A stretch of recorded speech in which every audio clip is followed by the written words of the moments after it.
Tell me why they all hating on me. Cause it's God over money on my whole team. I bang out like Yeshua is my OG. And I don't really know how to be low-key. Logo on my chest like what it do. We them followers of Christ, homie, what it do. And if you're not one, we can still kick it. But I might preach to you, I'm just being real with it. Christ said you gotta love them when they front too. Your love measured by the hate you can love through. And if Christ at the cross for the same ones and put him there and died for his killers, he can love you. He the boss, I be on my J.O. The way I do it, got a maiming in my halo. The truth hurt, but it do work. Until you met him, you can never know your true worth. I keep it 100. Some of y'all love it, some of y'all don't, but I ain't finna change nothing. G.O.M. We gon' keep it coming. If it's hating, you the only one that does it. Homie, you can hate me, but you ain't getting no hate back. You get no hate back. Homie, you can hate me, but you ain't getting no hate back. Cause all the hating in the world won't make me a hater. All the hating in the world won't make me a hater. All the hating in the world won't make me a hater. All the hating in the world won't make me a hater.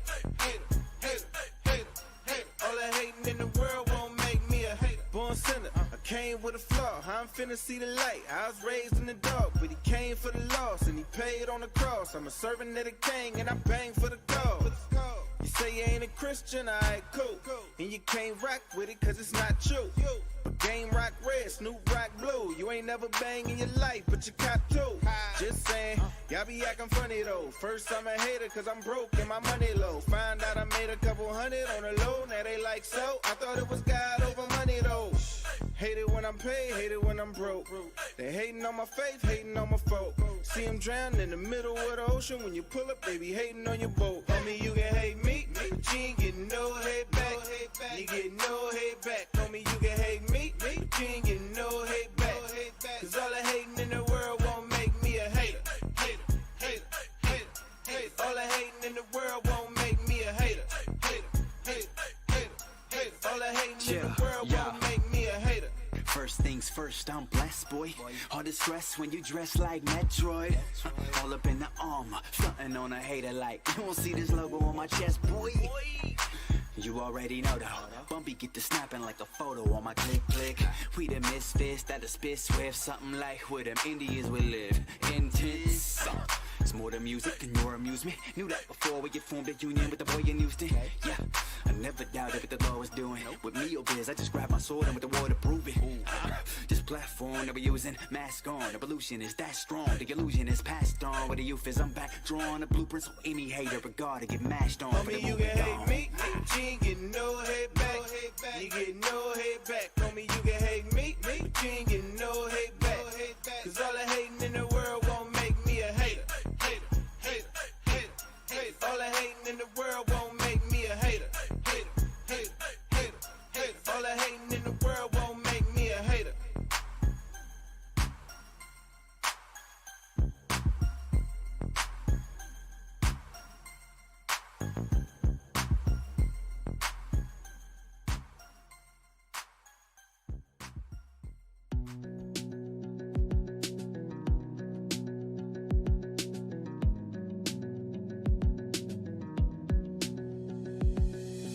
Some say don't give up and hope that your good is good enough. Head down, keep on working. If you can earn it, you deserve it.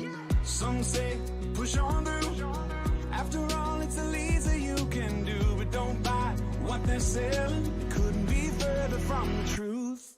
What if I were the one to tell you that the fight's already been won? Well, I think your day's about to get better. What if I were the one to tell you that the work's already been done? It's not good news, it's the best news ever. Some say don't ask for help. God helps the ones who help themselves. So press on, get it right, otherwise get left behind. Some say he's keeping score, so try hard, then try a little more. But hold up, if this were true, explain to me what the cross is for. What if I were the one to tell you that the fight's already been won?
It's not good news, it's the best news ever.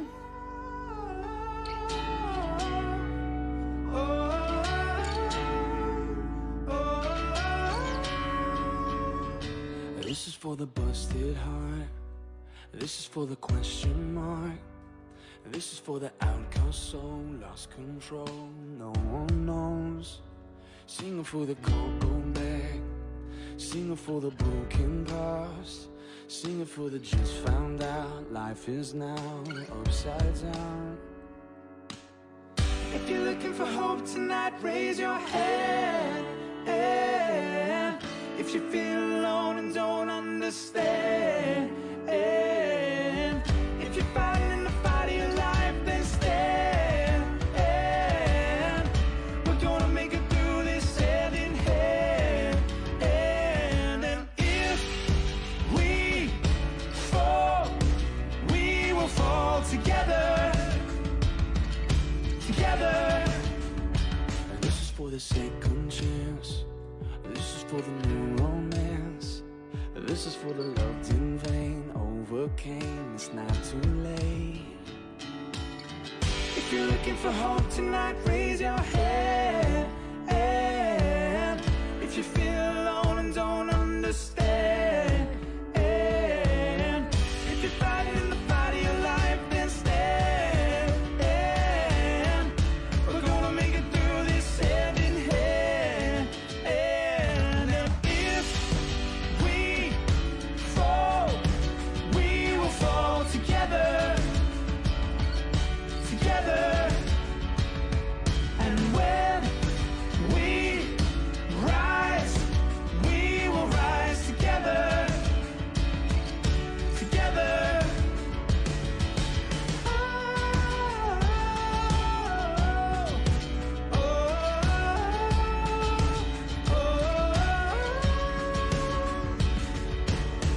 If you're looking for hope tonight, raise your hand. If you feel alone and don't understand, yeah. If you're fighting in the fight of your life, then stand. We're gonna make it through this hand in hand. And if we fall, we will fall together. Together. And when we rise, we will rise together. Together. Together we are dangerous. Together without differences. Together we are bolder, braver, stronger.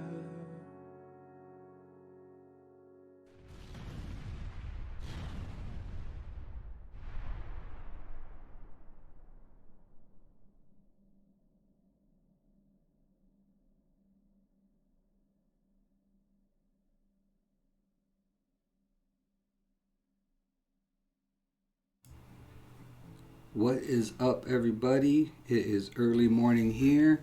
Got my coffee. How y'all doing? Let me finish getting this thing all rigged up here.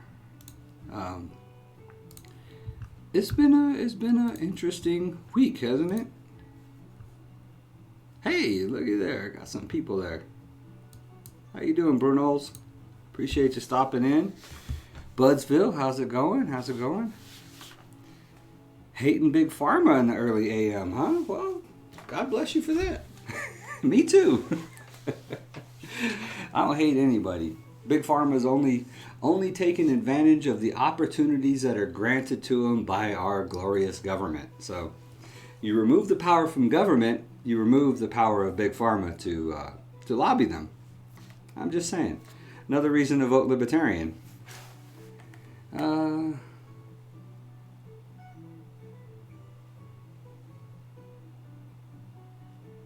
I got you, Brunos. Yeah, I'll talk about it if y'all like. He's alright. That was talk about taking things out of context.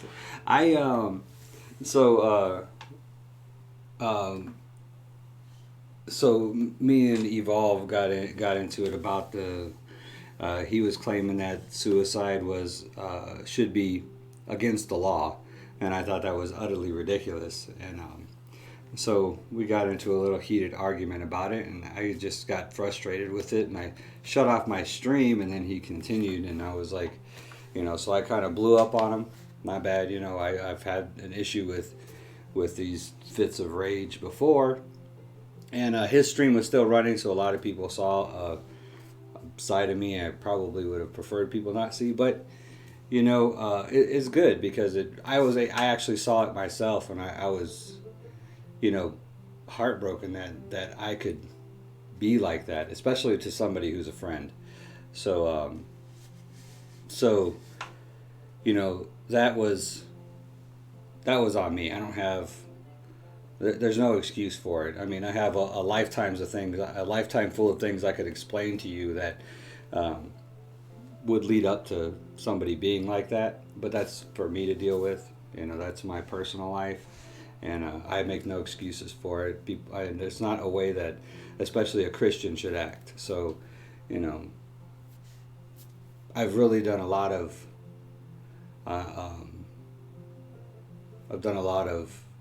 meditation, prayer. I've spoke to my pastor, gotten guidance from him, and I think if anything good comes from it, it's going to be that I improve my awareness of this problem I got with exploding and stuff, and it's only time will tell if I can make it better. So and as far as but that my actions or even the actions of that day are not the entire story of what happens between me and Evolve. Don't get me wrong. Evolve is a great guy. I mean, he's high morals, high ethical standards. But what I was talking about as a rival is when as a father, when another person's influence on your family rivals your own. Me as the father, I'm the protector and the guardian of my house. So when somebody else's influence rivals your own, then you're going to have to be really picky about the character that person is bringing into the household, especially at that point. Because, I should be the biggest influence, in my household. And, so that's the whole thing. I'm not saying that there's anything that he is doing is wrong, or anything bad about his character, or the type of man he is. I'm just saying it's sometimes not in line with my why do I keep getting that? I'm gonna have to fix that. Why my with how I feel things should be. So I hope that kind of clears it up. I don't know. I'm not saying that.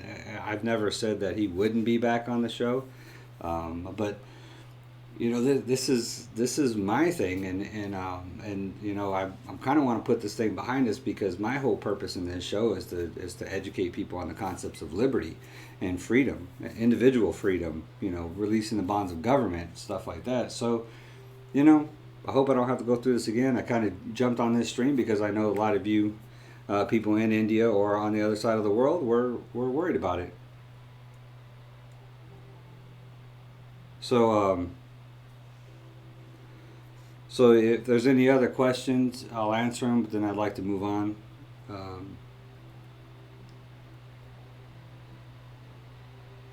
Yeah, exactly, Bruno's. That's what I meant, is his influence was as strong as mine, or close to equal to mine, but not on the same, I don't think, on the same path. So I need to at a minimum, I need to decrease that influence, and the best way to do that is through separation. So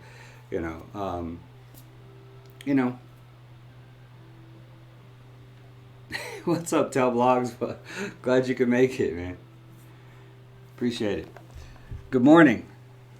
Yeah, I'm getting a warning, so I hope the stream isn't buffering or anything. So I'm getting a warning. I I put the new background up, and then I was kind of playing with the settings and stuff. And I was actually, what I was trying to do was set up so I could do Zoom interviews on the stream.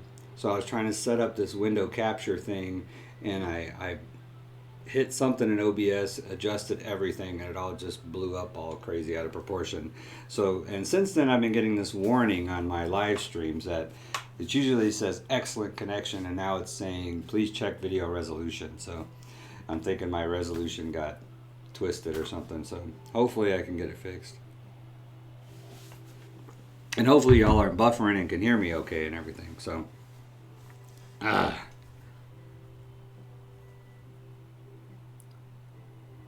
now, Bruno's, I don't think it was intentional because he deleted it, I think, as soon as he got home. So it was deleted pretty quick. He didn't leave it up for very long. So.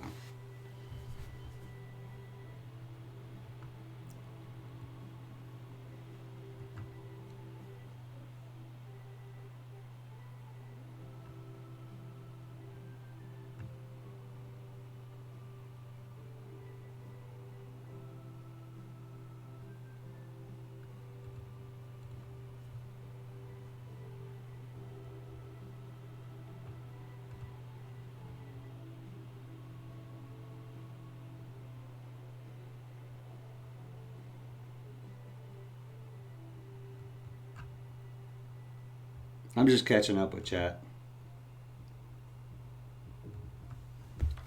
Oh yeah, it's a deeply personal topic, and I kind of buried it for the first half an hour of the topic, and there was a previous conversation about going off topic. I don't know if you remember the stream just before that we had talked about cancel culture, and I had spoke with him afterwards, and I was like, that was kind of a waste of time. It's not really a libertarian thing. It's not really talking about cancel culture. And if you notice, most of the time I always try to bring it back to something that is liberty related. So I tried to do that a few times and didn't really work. So, what up, dude? Missing Smell candle. Yep. Good morning, buddy. Smell candle. Yep. It's almost gone. You want to say hi? Live. No, live. Well, hello. The Bobby here. So, yeah.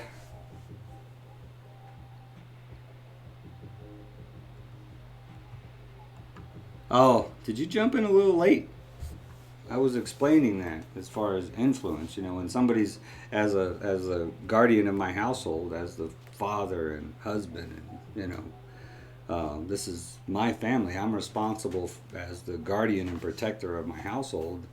I'm responsible for everything that influences that household. So, if somebody's influence is going to rival my own, that's what I'm talking about. Is when I feel that somebody is having an influence within my family that is equal to or close to my own influence within that family, then their standards of character and how they perceive the world and what kind of path they're on is going to become very important to me, because I can see that kind of influence. So, and that's all I'm saying. Can you come give me hugs, dude?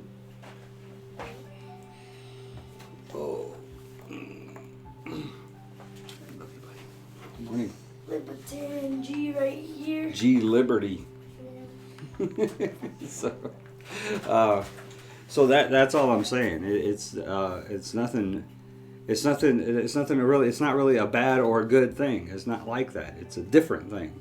So there's a different kind of thing, because I don't, somebody else's beliefs and the way that they see the world may not be something that I want to be, even if it's not necessarily bad or good. It may not be something that it's not the path that I'm taking. When you have little ones like this, they're very malleable, they're very influenceable, I guess you could say. So it's something that has to be, if they were teenagers, it'd probably be a different story. There's not much influence that we have anymore as parents, I think, as they grow older. But at this age, I got to be very careful about, you know, what kind of inputs they're getting put into their tiny little minds.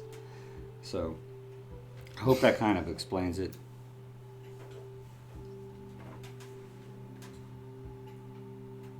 Are you reading the comments? Yeah, he's right. Yeah, he's right. Yeah, and it's nothing. It's nothing like that. So what's up? You were right. At the morning, Fortnite didn't take forever. It's not loading.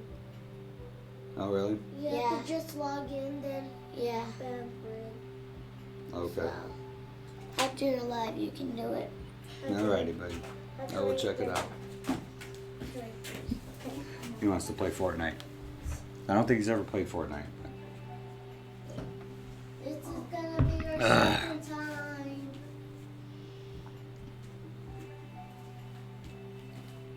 And this is like No, well today it wasn't so much opinion as it was attitude. But there's way more to it than that. There's a lot more. So. Well, my dad, he was the tester of Fortnite. I did, yeah. I beta tested Fortnite. I didn't like it. Yeah. I was like, is this a building game? Is it a survival Yes, game, or it's is it a first-person shooter? It's a building game. No, it's a building game that you can't build anything because somebody will shoot you before you build it. Yeah. So it's really only building so you can But not what get if shot. they don't have a gun and they are trying to find a gun They and get guns really quick though. So. Yeah, Fortnite's a lot of guns quick.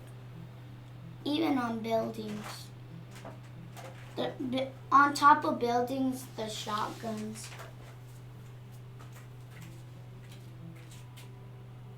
Oh really? I don't know. I Yeah, haven't played it, so. I haven't played it. I watched If that's how you feel, man. I don't know if you caught the first part about, you know, everything else I've said for the past 10 minutes or so, 20 minutes, but I think I explained it as a pretty good reason, and I don't really think I lost a friend, you know, but hey, so moving on, let me see if I can get this thing up. I need to actually add it. I was going to show you, so yesterday, if there's no other questions about that, I would like to move on. So, I actually went out and about yesterday.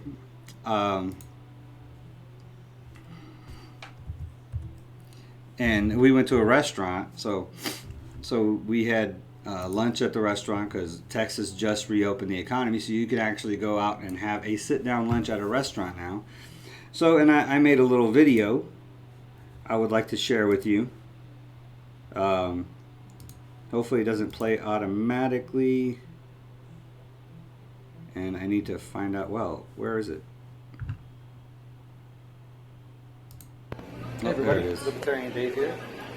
First day of Texas opening up for business again, and I'm at one of my favorite restaurants, Ladonia and I can't interact Cafe with it, on so Trans it's not Mountain really fair. and Rushing. Yes. Enjoying a nice meal. Got my chef salad, doing keto this week with my lovely wife and my beautiful kiddos. And I just encourage you to get out and support local businesses. They need all the help they can get. Try to get through this thing now that they can actually have business. Don't live in that spirit of fear. This thing has been around since November. We actually spiked in January. We didn't even start testing until March. That's 5 months later. We hadn't even done anything. It's ridiculous. Get out there, especially if you're a healthy individual. Get out there and support local businesses. Go eat lunch at your favorite restaurants. If you ever want to eat lunch at your favorite restaurant again, you might want to start today. So I just encourage you to get out there and support local businesses since the economy's opened up again. And check me out on YouTube on Libertarian Dave, just youtube.com/LibertarianDave, or on Facebook. Peace. Love y'all. God bless you. Bye-bye. Bye. Bye. Bye. Bye. So, Hey everybody, Libertarian Dave here. First day of hold on. Texas opening up for business again, and I'm at one of my favorite restaurants, Ladonia Cafe on Trans Mountain and Rushing. enjoying a nice meal. Got my chef salad and keto this week with my lovely wife and my beautiful kiddos. And I just encourage you to get out and support local businesses. They need all the help they can get and try to get through this thing now that they can actually have business. Don't live in that spirit of fear. Boom. Okay, sorry about that. so yeah.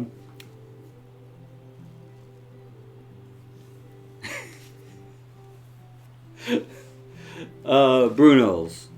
No, probably not. My thing about the comment section. So let me get this. For one, I try to respond to every comment that I deem deserves a response. So if there's something, even if it's critical, if I feel in my heart that there's a something that can be learned or something that everybody can benefit from me actually commenting on it, then I'll comment on it. If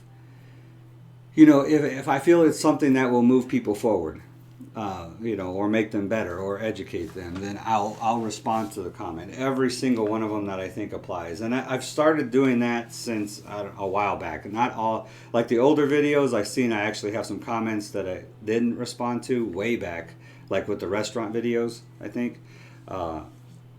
So generally I try to respond to every comment. My thing about the comment section is I'll allow any comment. I already have filters in place for the really nasty language.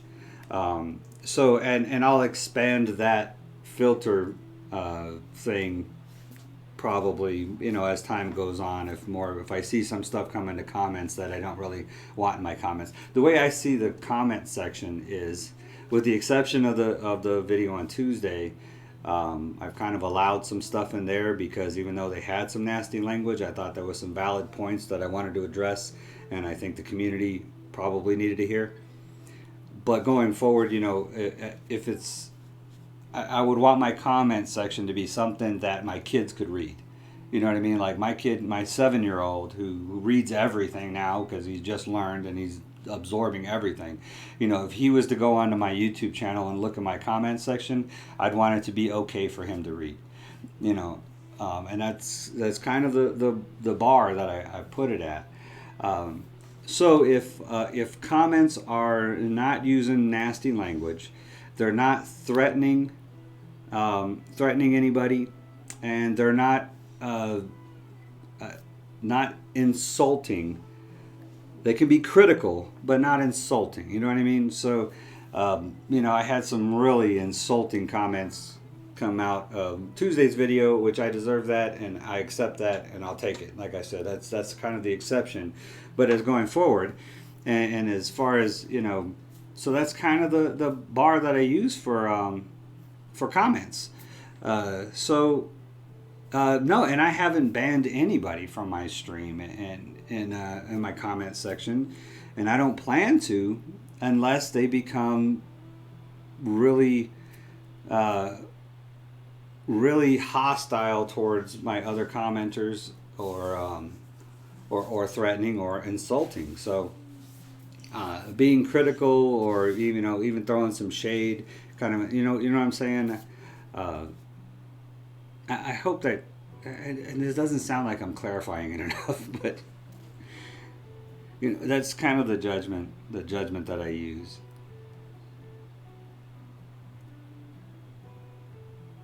I don't know, Michelle. I don't know if he'll be back or not. So, I'll never say never, but it's a good possibility. I kind of need the show to stand on its own 2 feet. So, this will be a good experiment for me, I guess, to see if the show can stand on its own 2 feet. So, but even if it can't, like I've told my wife plenty of times, my purpose here is to educate people. If I'm talking to one person or if I'm talking to nobody, I'll do these live streams to nobody if I have to. It's like my pastor said, he would preach to an empty congregation because that's his purpose. That's why he's put here. So regardless of who hears it, I'm still going to be here. So and the same thing with me being the county chair of the Libertarian Party. My monthly meeting is kind of my fault because I didn't plan it very well. But so my monthly meeting was Thursday. I did a Zoom meeting, but I didn't look at my calendar until I think Sunday, and I was like, oh boy, I got the meeting coming up on Thursday. You know, we can't do it face to face, so how about if I just switch it to Zoom? So Monday I throw this thing up on Facebook, and you know, I didn't boost it or anything. I just kind of shared it on a few of my Libertarian pages. And then literally the morning of Thursday, I actually sent emails out to my other Libertarian friends that I know are at every meeting. And sure enough, Thursday evening, I had one person join my monthly meeting. And I'm like, well, there you go for, you know, not planning it correctly. So, but it's all a learning experience.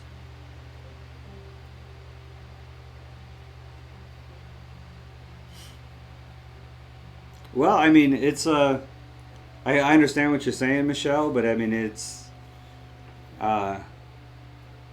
know, it's kind of the world we live in. I mean, that's the type of character that's out there. So, you know, we have to battle that, you know, and if enough of the community comes together, then it's really easy to silence somebody that's just being divisive and derogatory. So, but you know, I haven't really seen any reason to ban anybody, so, or to block anybody, or to even delete anybody's comments. So I literally have not deleted anybody's comments. If they've been filtered out because of language that I have in the built-in filters, you know, that's not actually me going in and deleting the comment. As you can see, some people have, you know, tricked the system and put the asterisks and stuff instead of the actual word. So, you know, you can still see what kind of word they were trying to say. And I let that slide on the Tuesday stream because I think it was relevant. But yeah, going forward, if that becomes a commonplace thing, then I'll delete those too. So that'd be the only case.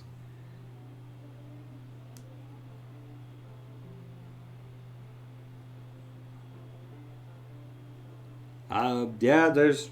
I couldn't say, Michelle. I said a lot of things that were said in the heat of the moment, you know, and I've apologized. So, yeah.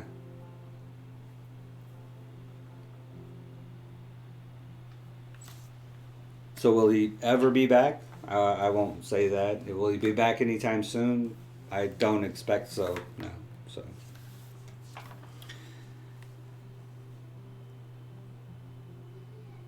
I'm sorry, champs. I've been over it quite extensively in this stream already. Don't really want to go over it all over again for the people who've kind of been here for a while. So sorry. It's right at the beginning though, so it's not really that much you got to watch in order to get to it, get to me talking about it. I haven't got any questions from the people that have been here. You know, Tal and Thomas and Bruno's. So I'm assuming that I've actually given a pretty good explanation.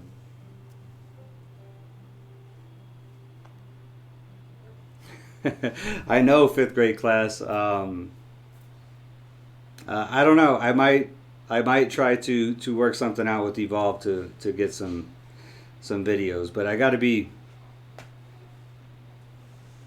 You know, that's my kid, so you know, I gotta be careful. I don't know. Maybe we can work something out. So he hasn't approached me about it, so I don't know. I don't know if we will or not. I know he likes it. You know, he enjoys making the videos. He likes the attention. So, you know, but you know, it's, you know, like I said, I need to know what the video is going to be about. I need to know what the content's going to be. I need to be involved in the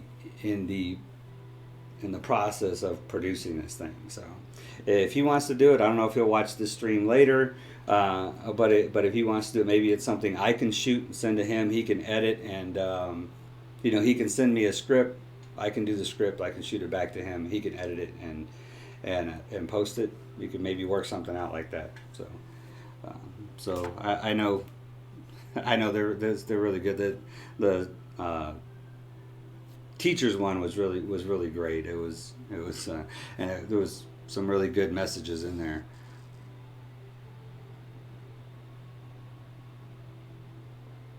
I'm trying, and I'll just let you know that without getting too personal. I mean, because what goes out on the internet stays out on the internet forever. So without getting too personal, and I definitely don't want to, throw any shade or insult Evolve in any way. Because like I said, this is a guy, probably a person of the high ethical and moral standards that you can have. It's not really a matter of that area. It's a matter of the influence level and other types of things that I want within my family. Who's he? Who's who? I just said who's he. Because you said he in your video. Oh, I don't know. Involved? Maybe. I don't know what I was referencing at the time.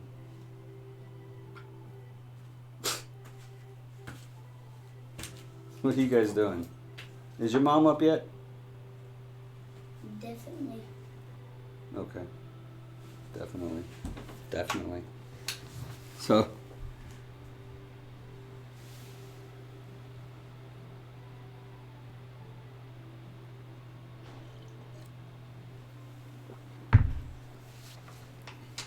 No, it's not just about the show. It never was. I mean, it's part of it. It's part of the reason. I got a message and a purpose, and I'm trying not to be distracted from that, like I have been for most of this stream. But that's okay. You guys want to hear it? That's fine. So I'll leave this stream up, and then I can just refer people back to it if there's any more questions, I guess. So. It's not just about that, and it's not just about what we were arguing about on Tuesday. There's other things involved and other things that have been talked about before. So, he's got some things he needs to work on. He knows that. I got some things I need to work on. I know that. And maybe when I work on the things I need to work on and he works on the things he worked on, maybe we can come back together and collaborate some more. But until we know that happens, I don't know, and that's what the reason I don't want to get in too many detail or too personal about it is because he's a very private guy, and I respect that, and I only want to give you things from my point of view, the way I see things, and that's why I say I don't want to. I'm not going to be derogatory towards him in any way.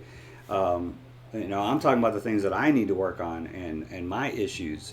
And, I'm not insulting to him. I don't want to be insulting to him at all because he doesn't deserve that.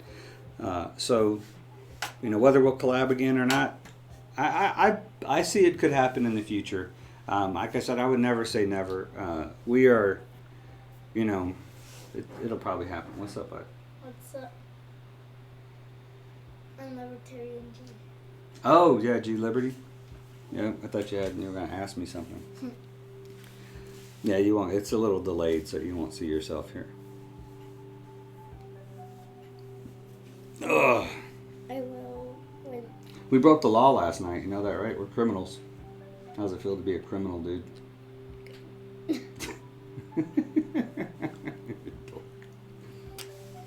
So yeah, we went for a bike ride. This little dude is officially no training wheels G Liberty now. He went straight no training wheels last night. Rode about 1.5 miles over to a friend's house.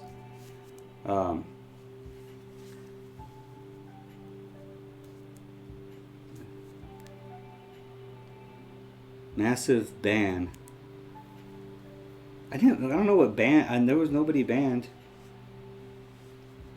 Hey, I saw that. And I already referenced the rival thing, so. There's no rivalry. I don't know. You take rivalry.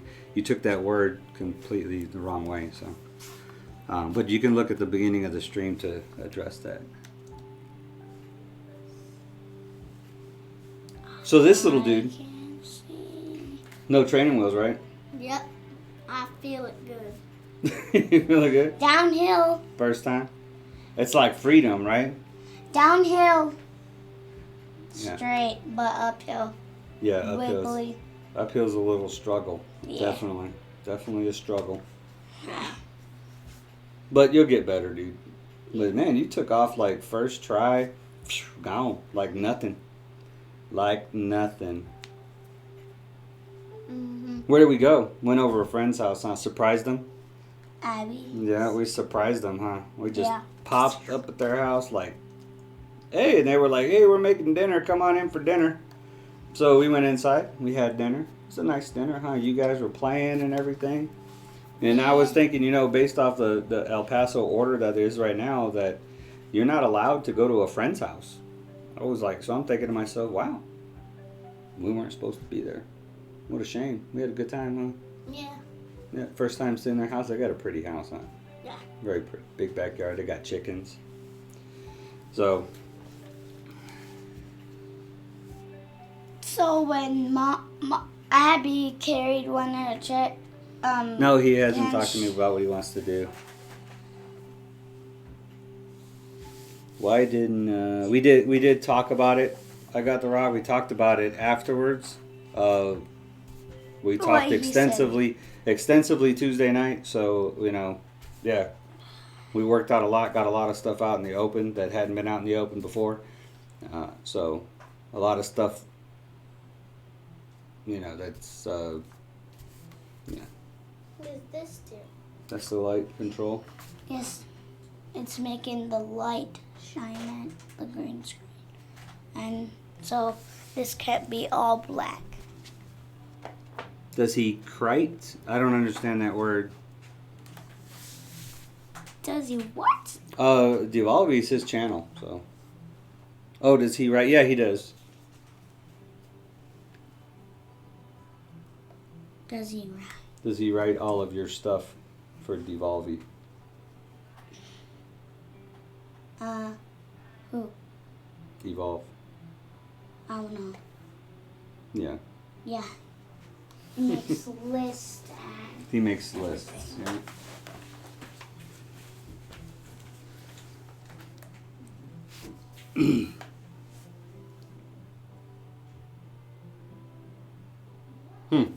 I was just listening to the music. So yeah, we were actually breaking the law last night by showing up at a friend's house in the neighborhood on our bikes and then having dinner with him. And so, and I was sitting there talking to the husband there. I was like, this is actually criminal now. We could be fined for gathering at your house. It's kind of ridiculous.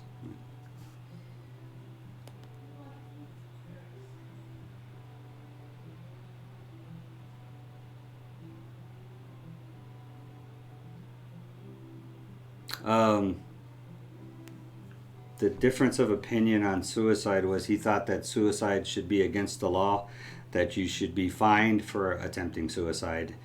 And I thought that was utterly ridiculous, and even a waste of time to even argue about, because all it would do was encourage people to ensure that they completed the job instead of just crying for help. And it would, making it against the law would make it seem like it was a bad thing to even consider suicide, and therefore would discourage people to actually seek help. So, and it just kind of kept going around and around. And so that was the difference in opinion on that.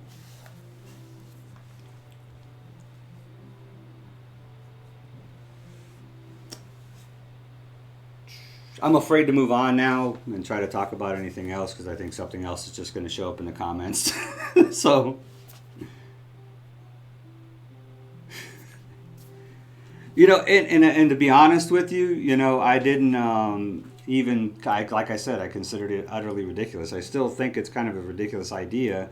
But at the time, I was. If you look at the beginning, part of my stream on Tuesday that is still left up, the 26-minute video. If you at the very beginning of it, I explained how I was exhausted that day. I was really tired, and and when I get tired, like I said, I don't make excuses for my actions, but I think some explanation sometimes is in order to further give people understanding of who I am as a person. I want to be real with you.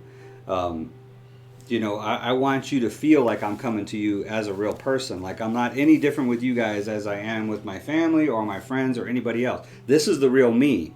And I want that kind of connection with my audience. I don't care whether it's, you know, 4 people, 40 people, or 4,000 people.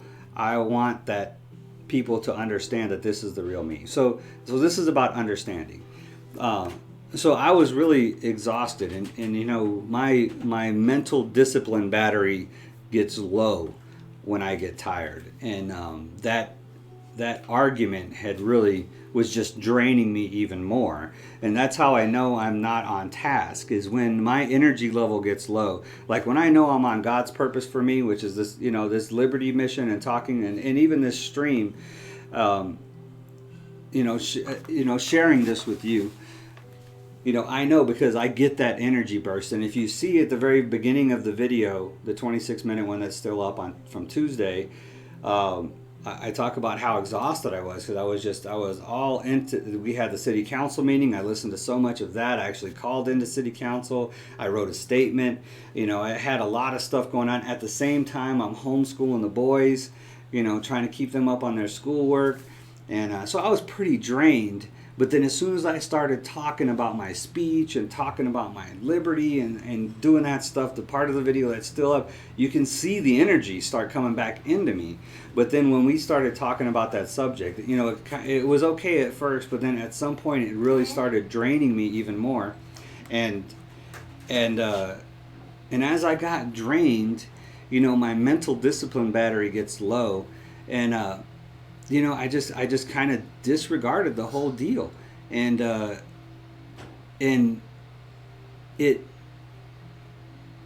looking back on it now, you know, looking at shifting my perspective and seeing it from that other point of view is what I should have did then, and I didn't. I tried to, I think, but you know, just being as tired as I was, wasn't quite into it, and. But looking back on it, I mean, I can sort of see the argument there, but I don't. I still think it's kind of a ridiculous idea, but kid play. Hey, so yeah, that's the deal on that.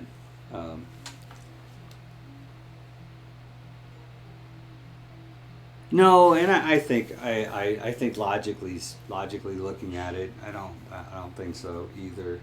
I even tried to shift the subject into like doctor-assisted suicide, because that's a really interesting libertarian topic, because it comes down to property rights of your body. Are you the owner of your body? And as the owner of your body, like, you know, I'm the owner of this phone, so I have the right to, you know, smash it and destroy it if I want to. So if you're the owner of your own body, shouldn't you have the right to destroy it in any way that you want to? And if you want to contract a doctor to do it, shouldn't the doctor be held harmless, since you're making the choice to dispose of something that is your property, which is your own life? So it's a very interesting argument, you know, to hold a doctor harmless, even though doctors are sworn to do no harm. You know, are they actually doing harm? And then, you know, there's the detailed arguments about, well, okay, if they're like a stage 4 cancer patient, you know, or you know, somebody who has issues like that. What's up, bud? Did you have something you need? Yeah. Can you do your email and password? Not right now, buddy. Let me get done. Okay. Shouldn't be too much longer. How much? Till you finish your coffee.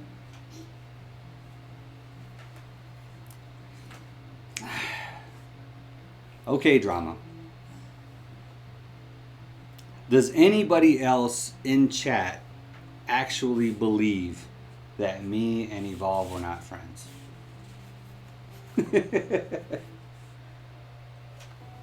That we just did this for giggles, I guess, right? They were just fighting that day. Mm-hmm. I got scared a little. Sorry, buddy. My mom said stay in the den and So for us. So How long have we been friends?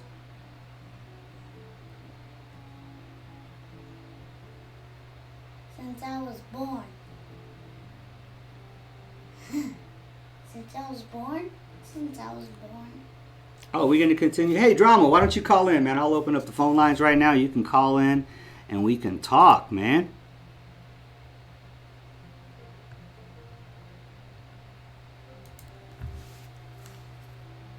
So,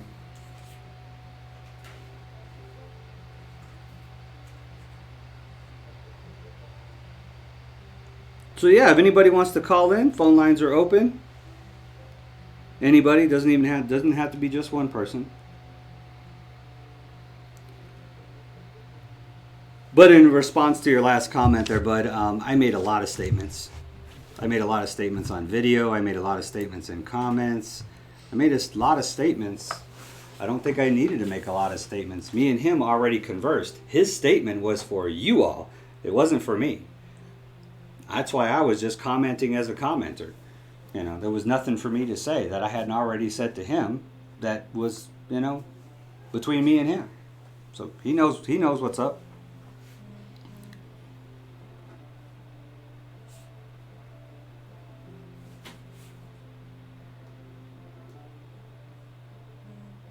You know, and that's something that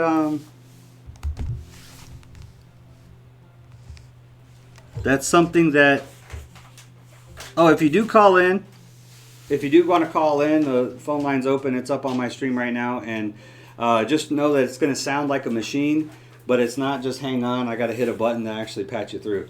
But you know, that's something what you're talking about. That wasn't really what the major problem was, or the issue between me and Evolve.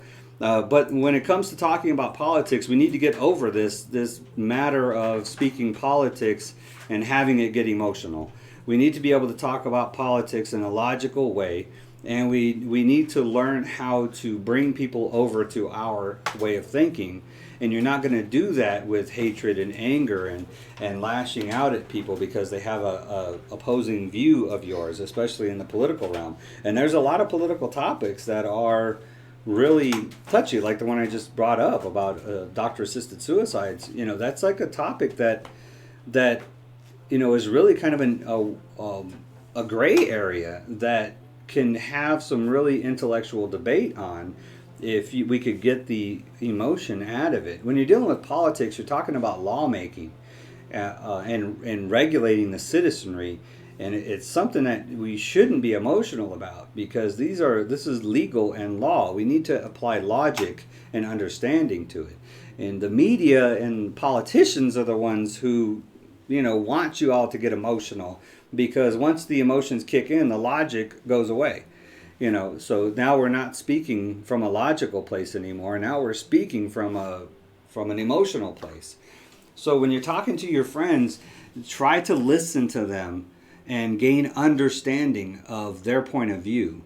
And then, you know, calmly, you know, reiterate what they're saying. You know, I understand that you feel, you know, this way about this particular issue, but you know, historically it's shown that it's this way, or you know, but have you ever thought about what it would be like if it was like this, or you know, something like that. So the main thing is to try to keep the emotion out of the argument when it comes to politics. But we really need to, especially with those close to us.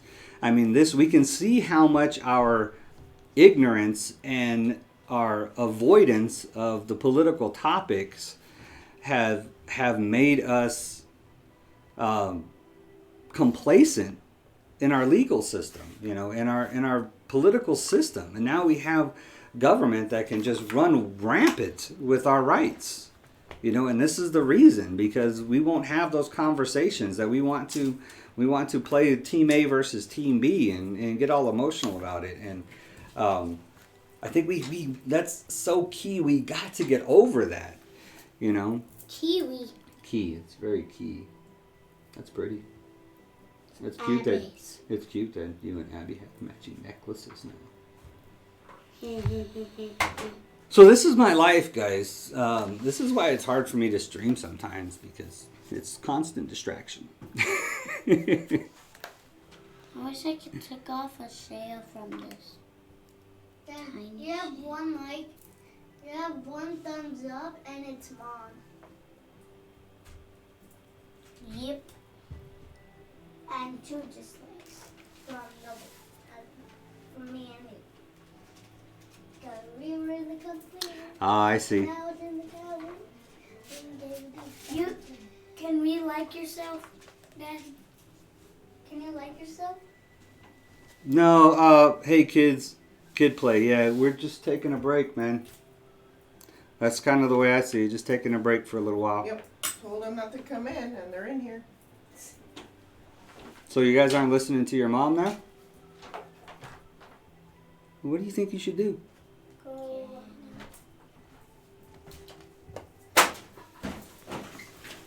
You just bumped my camera.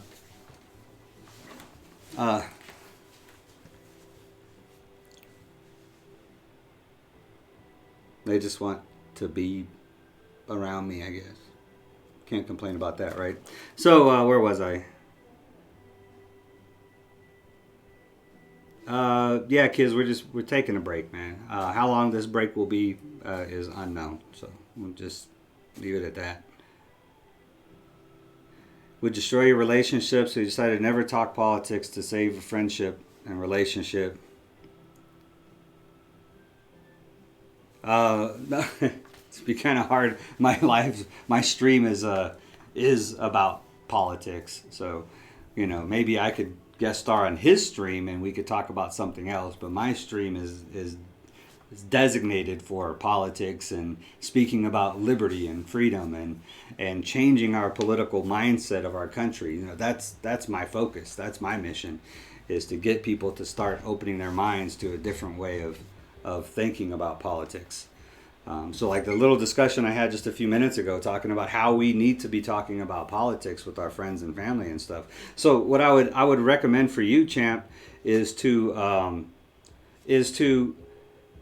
don't bring up politics, but just bring up how hey, it would be good in this, just like I was just explaining, in this country, we really need to be more comfortable and be able to talk more logically about issues that issues that affect our country or affect us politically, or these shouldn't be things that we get emotional about.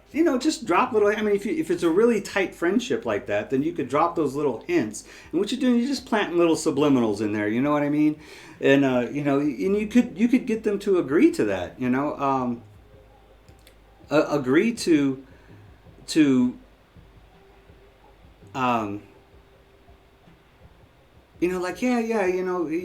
grown adults, we should be able to talk about stuff without getting emotional and stuff. We should be able to talk about anything without, getting emotional and especially when it's nothing personal. When we're talking about news and stuff like that, it's nothing personal for us. So, it should be something we could talk about logically without getting emotional, right? Don't you think so? And just, lead in, maybe after a few months of stuff, something like that, then you could just maybe find a topic, a political issue that you agree on, and start out talking about that. Hey, like maybe you both agree on legalization of marijuana.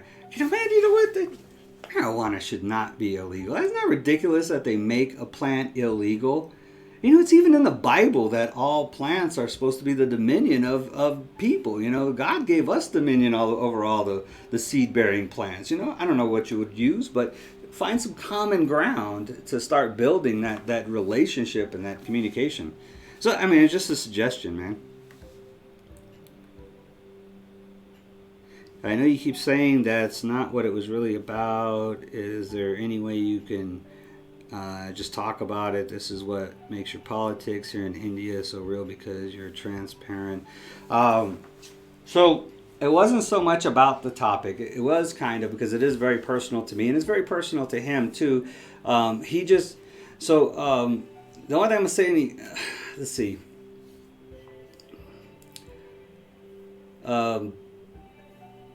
it's not so much the topic as it was the attitude that really bothered me, that really ticked me off, that really, sent me over the edge. And still my response is not validated. I lost self-control, and that's biblical. It's and in Galatians 5:20 it talks about acts of the flesh, and one of them is fits of rage.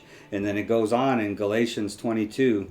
Actually, Galatians 5:23, it says that the fruit of the Spirit is self-control.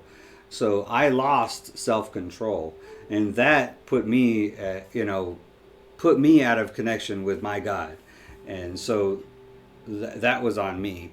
And as far as taking a break, or having this, this time apart, I just feel that it's the right thing to do at this time.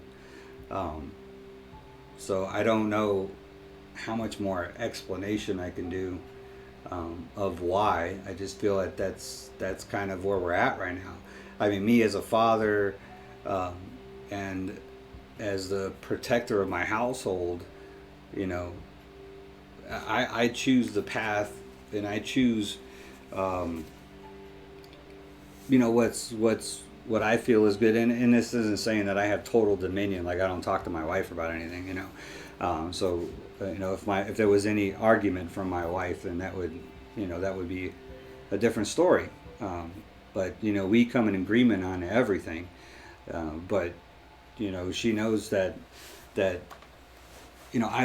she knows the whole story, so and she knows my justifications, and she agrees. So this is the path that we go forward with our family. But I don't know how much more explaining I can do.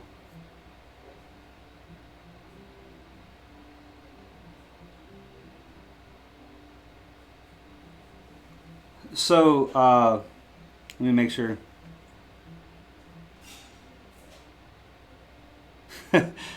Thanks, Tel. I hope so. I don't have no problem. I would suggest, I want you to know who I am. I want you to understand who I am. And I don't want to say anything bad about somebody else. This is a decision from me that I feel is the right thing and the right path for my family. But that could change, next week, 2 weeks, a month. Who knows? So that's the future's uncertain. But I know the path that I'm taking, and I'm and I know the focus I want for my family. My focus for my family is really on each other and on God. So that's really where I want the focus to be. I'm gonna catch up here. Great to have a duo last stream time. Oh, I don't know if that will happen. If maybe I was trying to. The reason why my stream is kind of messed up. I don't know if it's. I guess it's not. Nobody said anything about me being buffering or jittery or anything, but I got a warning on my screen right now because I was playing with it yesterday, trying to get Zoom to work in OBS. So maybe it's possible. I know he was going to do the same thing on his end, so we could actually co-stream through Zoom. So I would prefer to probably do this on his than mine, but since most of it is people that came from his channel, so that's who it would be for, at least. Coming in late. Like I said, I might be open to him sending me a script. I can shoot it myself and send the video back to him, but it would be something that I would have to be okay with. There was, I think there was one Devolvy. It was kind of like, I kind of like the teacher one was really nice. So in another one, I kind of had to talk with him, so I think it changed his path with Devolvy a little bit, but I don't want it to sound. The only thing I have about Devolvy, my real thing is I don't want it to be like a grown up trying to speak through a kid. I think that sounds kind of what am I looking for?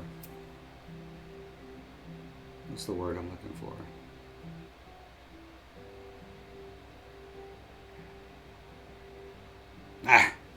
Don't you hate that? There's a word and you can't exploiting. I think exploiting, that might be the word. It's an exploitation type of thing, or don't use a child to give an adult's message. That. But I mean, if you want to take, like the teacher one, I thought was cute. The false teacher one with the reverend guy. That was kind of okay, but so and as long as it's done in fun, but I would be, if he wanted to send me a script and then I film it and then send it back to him, I might be okay with that, as long as it's not, I have limited time, people. There's my time, there's my family time, and there's God's time, right? So this here, what I'm doing here, it kind of falls under God time and my time. So my family time is put on the back burner. So it's a balancing act. Like we all have that in life, right? We all got to balance our time with what we want to do. So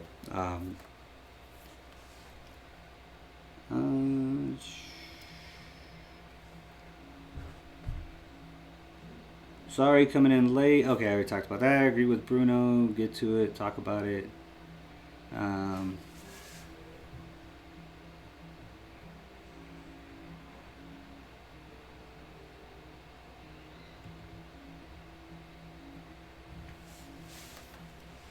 Do we have any other disagreements on politics that you guys don't agree with besides that one issue?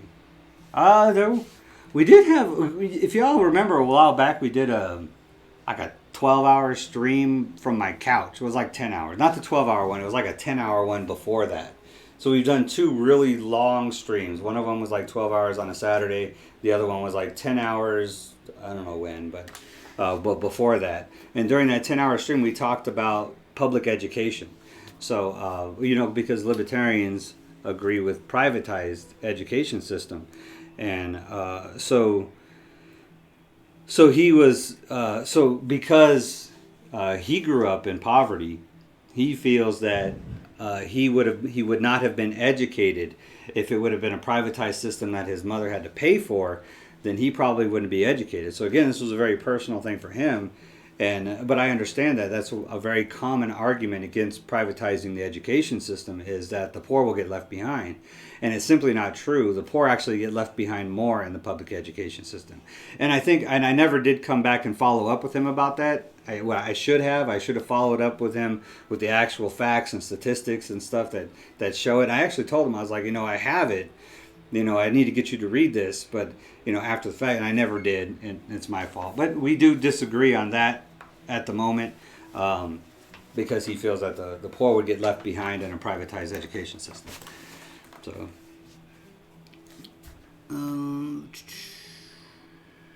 case of the older guy not liking or understanding the younger hip-hop guy. It's like when the older generation says, those young people and their music and dance influencing the kids.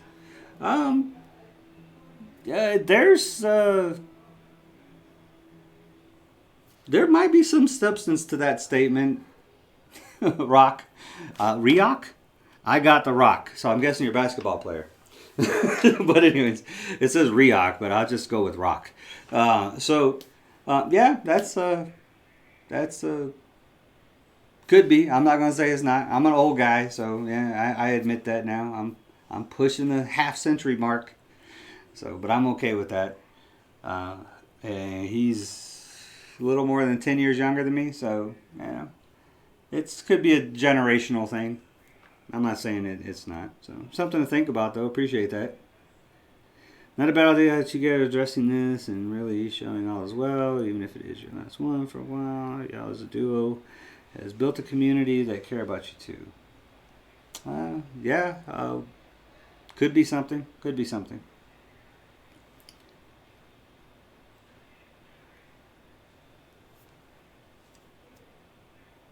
It doesn't matter about age. When two people have two different beliefs, they will always bump heads. In order to have civil discussion, both parties need to have open mind. That's true also, champ. But that age, every opinion that you have and every way that you are really comes from how you've been socialized. So, and as different generations are socialized in a different way. So, that's why the Rock's arguing about the older guy and the younger guy is relevant, because, it comes, for one, I mean, he's the East Coast guy, I'm a West Coast guy. I mean, there's a lot of socialization issues that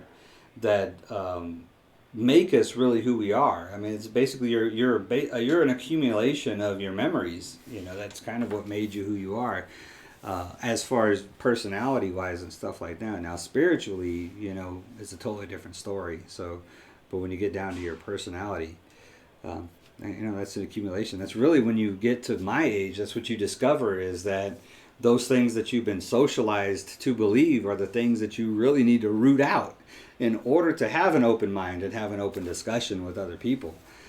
So, it becomes, and throughout my life, I mean, what happened Tuesday is an example of what is an accumulation of what's happened throughout my life. And I was telling my wife about this, and I was debating whether to share it with you all or not. But I mean, this is about me. So if y'all want to know something about me, then I'll tell you. But this will be it'll be a lot shorter than it sounds from the beginning. Okay, so but I grew up in my childhood. I was always short. I was even in high school, I was a 5 foot tall white boy in LA. So I learned even back as far as elementary school that the only way I was going to make it was to fight. I got picked on and picked on and picked on because I was this little guy. I wasn't athletic. I was always in a book. I was a bookworm. So people would knock on my books out, and I constantly get picked on. And then my dad told me something like, you can't just let them do that. They have to have some kind of punishment for being that way with you. So I learned real quick that the best thing to do in order to avoid being picked on was, as soon as they insulted me, approached me, or whatever, was to hit them. So I basically spent all the way from about the 5th grade all the way till I dropped out of high school in the 10th grade fighting. I mean, anytime anybody would pick on me, would say something derogatory to me, I was the class clown too. I was always laughing and joking and having fun. But as soon as somebody would try to bully me, even if I don't care if they were 2 feet bigger than me and on the football team, I was going to hit them. So no matter what, if you bullied me, you were going home with something. So, so I just grew up fighting. And my dad was a Korean War vet, former Marine infantry guy, 5th Marines, 2nd assault above the 28th parallel in Korea in the Chosin Reservoir. So he had his own issues raising us. My parents divorced early on. That kind of made a huge impact on my life as well. I've been divorced twice. So, and then I joined the military, and they teach you that, the nice guy doesn't win, that people need to follow your orders, because if they don't, people are going to die. So, and being a combat veteran, I seen that firsthand. It wasn't until later on that I found out that earning the respect of your soldiers is the best way to get them to follow your orders without question when the time comes, when that moment happens, when they need to.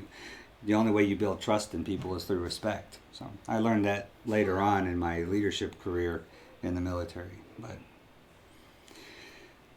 so, just a culmination of a lot of stuff in my life that I need to get rid of and give to God and move on.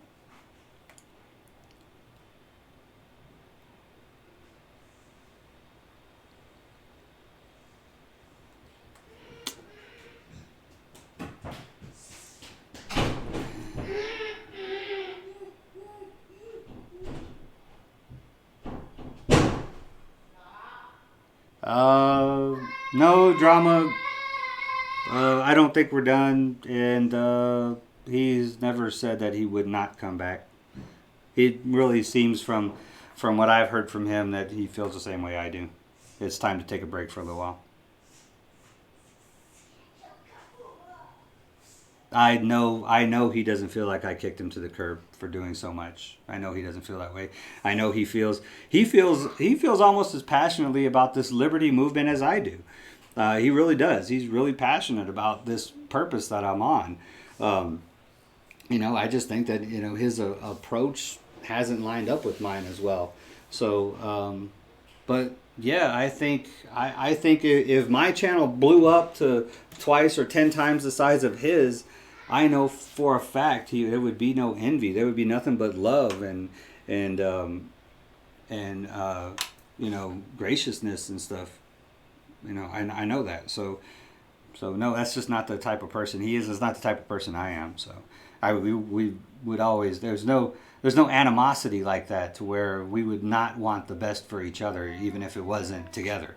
You know what I mean? Like, I want nothing but the best for him, and I'm sure he feels the same way about me. I mean, he loves my family and me, and I love him too. So, I mean, that's just another one of Drama's ridiculous statements. So, but like I said, even, and this is what I was trying to explain earlier, even ridiculous statements give me the opportunity to explain something and get closer to you all. So to give you some more insight or educate y'all some more. So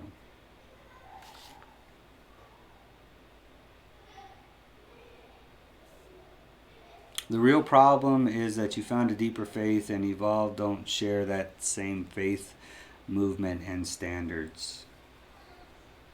That could be part of it. I'm really, really driven by faith. That's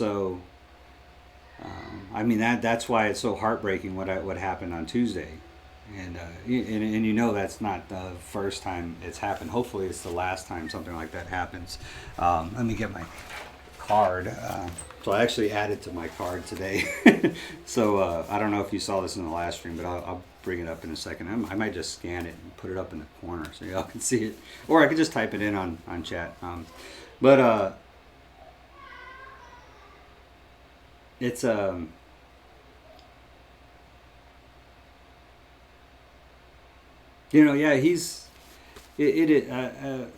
could be part of it. I mean, yeah, I'm really faith driven. I think because there's, for me, that's where I find my true joy is in being in my purpose, this purpose that I feel that God's put me on.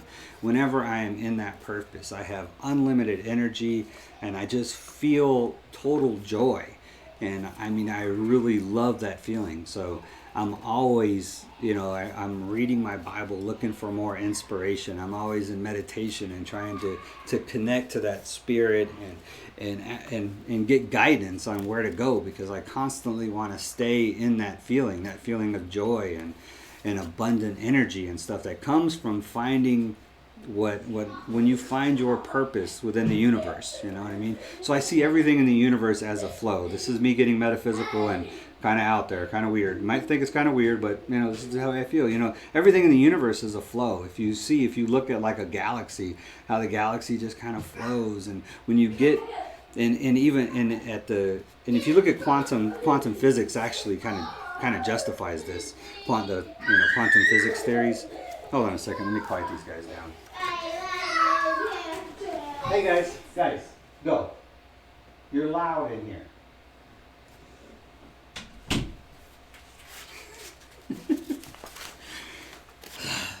I was getting metaphysical with you guys, but quantum physics kind of justifies it. So everything in the universe has a point and a position and a purpose, right? So, and even within your body, the cellular structures of your body, every cell in your body has a purpose. And when it's working within its purpose, everything works great. So us, as being a part of the universe, we have a purpose as well. And when you find your purpose, you'll find complete joy in that purpose. Even if it seems like it's utterly ridiculous, if you follow that joy, then the universe will start giving you everything that you need. So like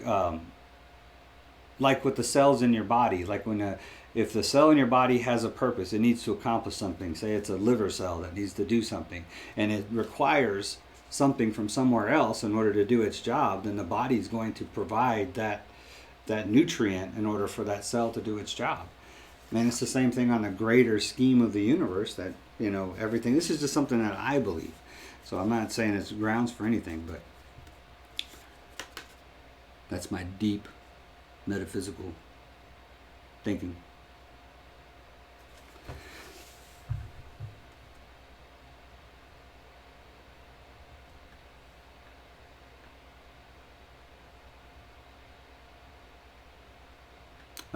Age is just a number. Experience is what he should have said. I know people that are 40 that still don't act their age. You know, I'm almost 50 and I don't want to act my age. So that's why I try to stay so healthy. So I can continue to act like a kid. I got a 7-year-old and a 6-year-old, man. I can't be acting fitty.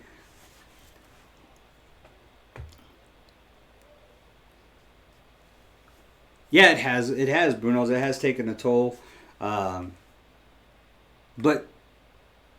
you know, what doesn't kill you makes you stronger. So now, you know, I think, you know, since Tuesday, I've really identified that. You know, I always used to just blame it on acting like my dad. You know what I mean? Oh, I just acted like him. So I kind of just always blame things on my dad. And then, you know, my wife was like, yeah, it's so easy to blame your faults on somebody else.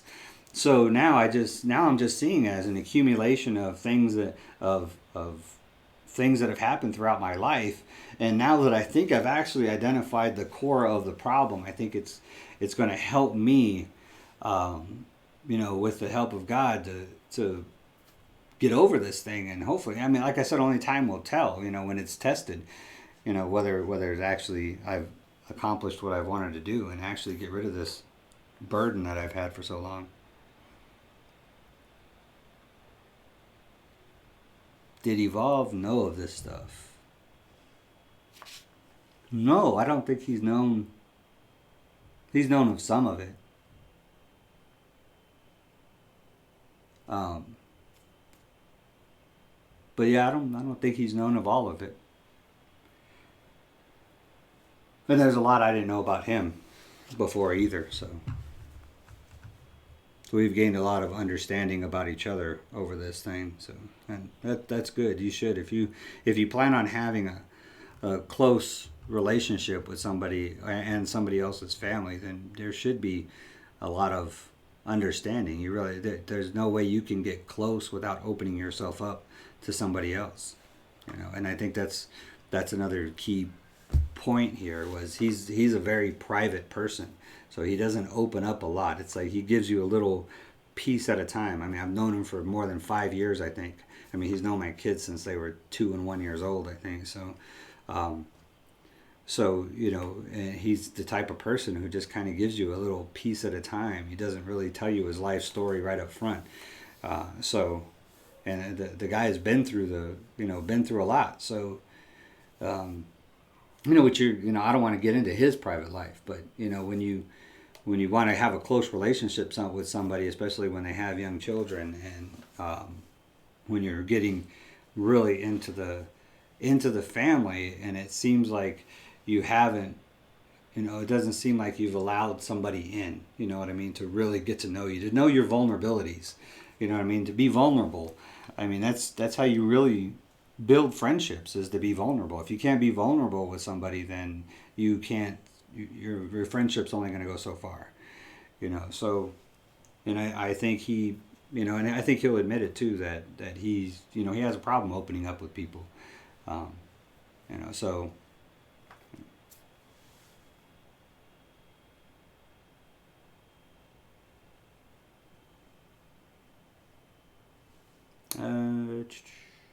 value experience over age. It doesn't matter how old you are. If you don't have the experience or even experience certain things in life, then a person's advice becomes very lightweight.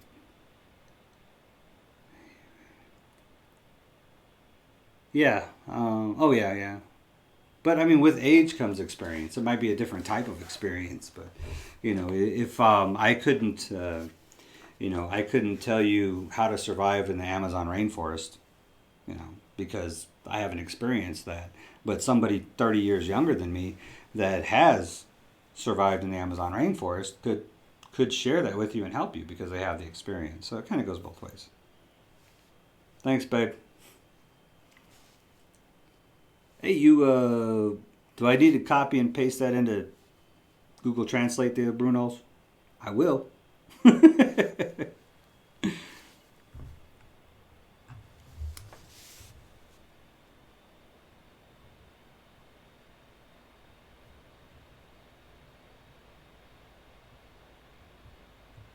Does he agree with your stance on liberty? For the most part, yeah. And the thing that I'm gonna miss, and to be honest with you, is he has, when he's not being instigating, he's got valuable counter arguments. Like the argument we had about public education was really good because it really challenged me as a libertarian. The stuff that he brought up really challenged me as a libertarian. I had to go back and I'm like, you know what? I did. Like the very next day, I went back and started reading some of my libertarian books on public education and looking at the facts again and stuff. So he has some really valid arguments, but he really does, especially after this whole pandemic thing, this lockdown. He got a ticket for trespassing in the freaking park, so of course.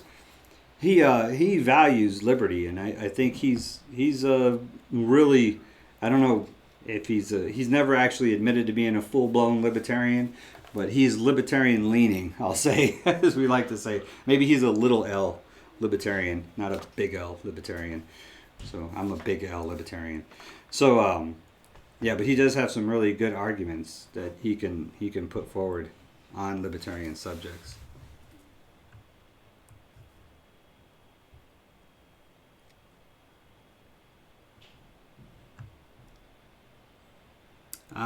Evolve is a Christian. And no, I'm not the type of person who don't want non-Christians around me. But if there was a non-Christian that was influencing, first of all, Evolve's a Christian, 100%. So he's very knowledgeable about the Bible. But yeah, if there was a non-Christian that had such an influence on my children, I would be very critical. So probably worse. Actually, I wouldn't even allow that kind of an influence to get that close to my young children. As the kids get older, you can't really, you have less control over that type of thing. So no, I want my children to be raised knowing the love and joy that comes from Jesus Christ. So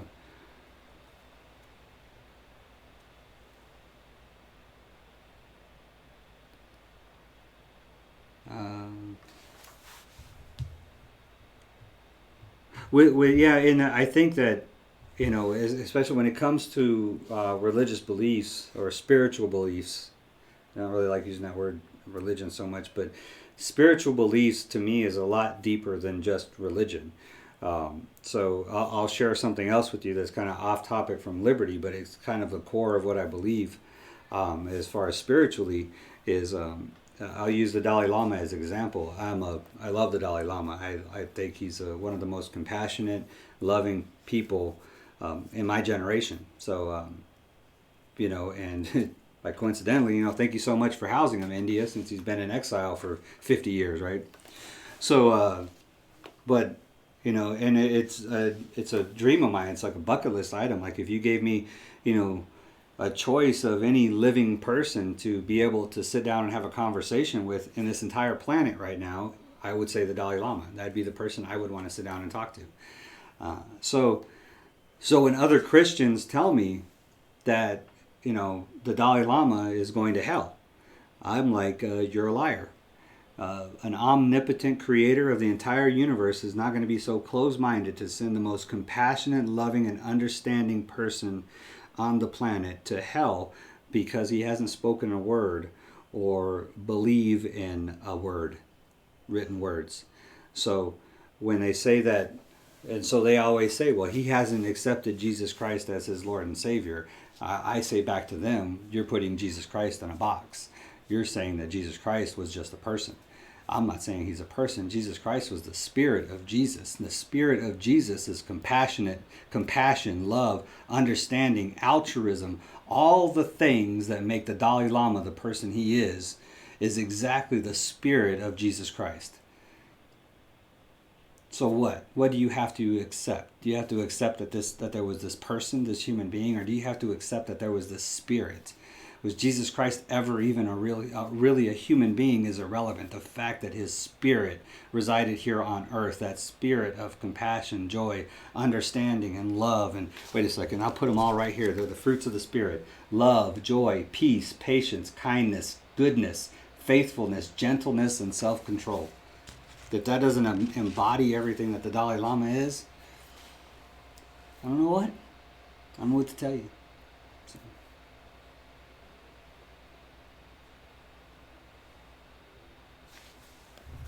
What is the core of the problem you speak of?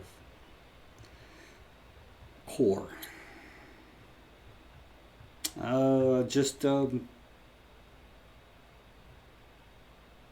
I like the way Bruno's put it earlier. Just different paths. You know what I mean? I think our paths are different. And when those paths can come back together in mutual harmony, I mean, but the reason why it's not, I mean, you speak, everybody's under this impression that me and Evolve were just friends. You know, that he was just a friend of the family. And that's what I'm trying to explain to you all, is that his influence on my family was super high. So he was a lot closer. He was more like a member of the family. So to think that this is an easy thing for us is to put it lightly. So that's the core of it, is that he had such an influence with, especially with my so influenceable young children, that I have to be critical. So there's two things I can do. This is the best way to put it. There's two paths I can take. I can either try to change who he is, which we know how good that's going to work, or I can reduce the influence he has on the family. So I mean, that's kind of the best way I can get you guys to understand it. You know, I don't feel that I don't even want to change who Evolve is. You know, I think he's a great person. So in order to fix this, I need to reduce his influence on the family. And the only way to reduce the influence is through separation. So I mean, I don't know how better to explain it than that. You know.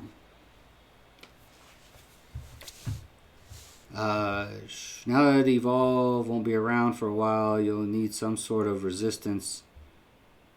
You'll need some sort of resistance to what you believe in. I'd like to have a civil conversation with you on certain topics that you may disagree on with me. Perfect, champ. So are you able to call in, or are you able to use Zoom? So I would love to have, matter of fact, I mean, that would be a great thing, is just to do, you know, like a debate session through Zoom. That's a great idea, champ. I appreciate that. That's a good idea, is to just have somebody with a differing opinion. It would be great if we could get a topic ahead of time. We could both prepare, and that way we could have really good argument. You know, like a debate style argument. You get 3 minutes, I get 3 minutes. We counter. We can use chat to decide who wins. You know, so yeah, that's a good idea, and I that's something to look at. Something to look at. Because I know I could probably get some local people here. So if you have Zoom capability, it might be something we could do.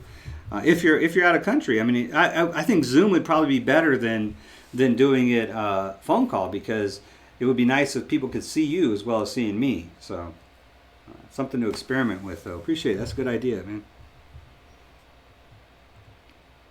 It seems Evolve so private. I see him get so uncomfortable when even you all are joking about him being rich or his money and stuff like that. He is. He's a pretty private guy, and I respect that, you know. So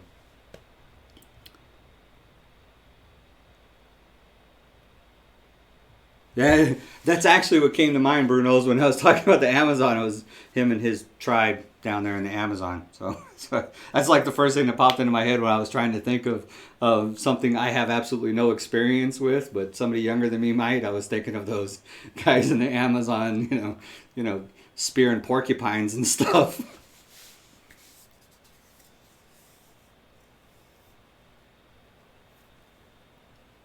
Yeah, I think I did too. I think because like I said, he's a real private person, so he's never really open, even about like his political philosophies and stuff. Over the years, he's never really talked about it a whole lot. So I think I've actually moved him more in a libertarian direction. I don't know where he was before. I don't know, conservative, liberal, Republican, Democrat, or whatever. No idea. I have kind of an idea of like his brother and stuff, who's a former Marine, Border Patrol agent, and all this stuff. So I kind of have an idea of what kind of mentality would evolve. I wasn't really sure, but I think I have moved him quite far into the liberty movement. So, which I'll have that effect on people that are around me enough. I can't help but talk about it, so. Some for him for years, and he says very little about himself. It's hard to read the guy. Could this be reasoning for your gaining a little distrust? That is, and it's been like you've been a sub for him for years. I mean, he's been a friend of my family for years, and he's been a really private guy, and it, after so long, especially when you've opened up so much, you're like, oh, okay, you're gonna give a little. So, but that's just the way he is, and and I think he understands. He understands human psychology and stuff, and he understands how that stuff works. So he knows what he's done. That's why I said he knows the stuff that he needs to work on. I know the stuff I need to work on, and so he knows. He's not blind to his own faults or anything else. So definitely not.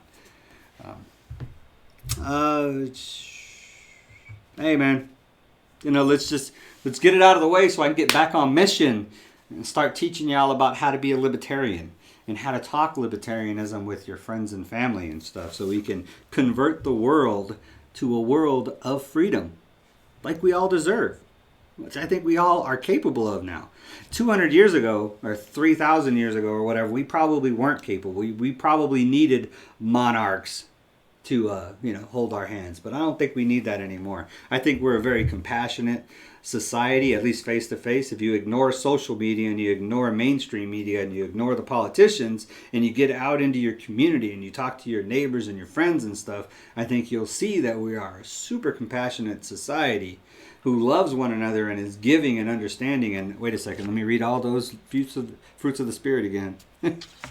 Love, joy, peace, patience, kindness, all that stuff. So I think that's more predominant in our society than what mainstream media would like you to think.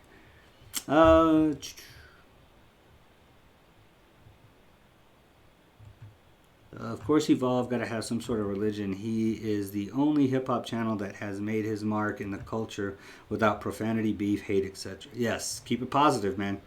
KIP. Keep it positive. He's built a whole community.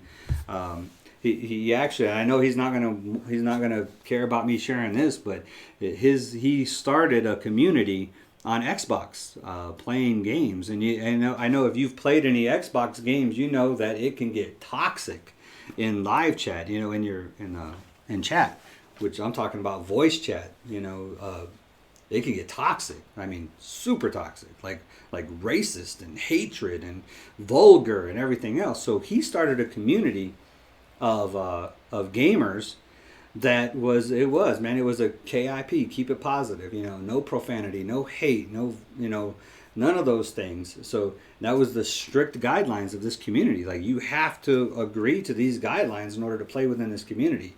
And it just blew up. I mean, all these parents and stuff, these kids love playing games, but the parents that didn't want their kids to be,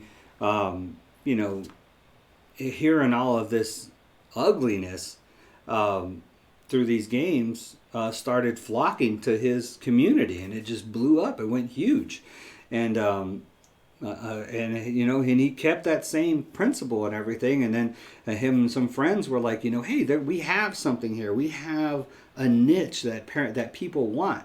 People want positive places for their kids to enjoy on the internet and gaming and elsewhere. And he built a nonprofit off of that for a positive and beneficial place for youth to play. Online gaming, and then he expanded it out into youth sports and stuff, and then into the school system for after school activities and things. So, and it's all based on that concept of keep it positive. So yeah, and he keeps that same. I mean, and that's why I think his reaction channel does so well. His hip hop channel does so well is because he's really teaching people that you can have an educated conversation. You can have a conversation about topics without using vulgarity, and you actually come off sounding more intelligent from it. So you can have arguments and disagreements with that same concept, still keeping it positive. So that's what I've learned from him as well. At the moment I can't call in because it's 4 a.m. here and my wife loves her sleep. Yeah, and I can understand that. 4 a.m. Where are you at, champ? You're 4 hours by. Are you in like Hawaii, Alaska? Or 4:20? That's like in the Pacific Ocean somewhere. Reduce the influence, very well explained, but it don't mean a total separation, just a reduction. My friend, you two do need to have dinner and talk about this reduction and mandates and truly what you both want. Yeah, maybe. Not right now, but my political views is conservative. I'm pro-Trump, and I'd like to know where you stand. Give me a minute. And some standards, you know what I mean? Yeah. We've had that conversation though, Bruno's. It's not so much of having the conversation anymore as actually putting the conversation into action. On both our parts, we both got things we need to fix. So, you two taught me what libertarian is. And seeing you two go at it made me realize we should be speaking up. Thank you. Hey, it's, it warms my heart to think that something good came out of it. It revalidates that God has a purpose in everything. So, hello, Mr. Dave. We never met, but I am a family of Evolve, and I caught the last 15 minutes. Evolve talks highly of you. Oh, thank you so much. And welcome to the stream. I know he does, and I try to speak highly of him. And he's a great person. So I have nothing to say, and I've already explained how my actions at the end of that stream were completely out of line. So there's no excuse for speaking to another, especially speaking to another person of Evolve's character like that. So that's on me. So it is what it is. It happened, and trying to move on from it. So now go back to political views are conservative. I'm pro-Trump. You could say I'm a liberal conservative myself. So pro-Trump, and I'd like to know where you stand. So when Trump deregulated and reduced taxes on corporations, I was pro-Trump. But when he didn't cut spending to match the reduction in taxes, therefore increasing our deficit to $1 trillion a year, I was definitely not pro-Trump. So when Trump said he was going to end the wars, the endless wars we have overseas, I was pro-Trump. But when he didn't do it, that made me not pro-Trump. So I'm not pro anybody. I'm pro liberty. I'm pro people, individual people. I will never be pro politician. So even if they're a libertarian, it's not that person that I'm going to get behind. It's their platform that I may get behind. So I hope that makes sense. But for the most part, libertarians are viewed as more conservative. But I mean, when it comes to legalization of drugs, or when it comes to immigration, that's where, or these endless wars overseas, that are completely unnecessary, that just costing human life. That's my most passionate part.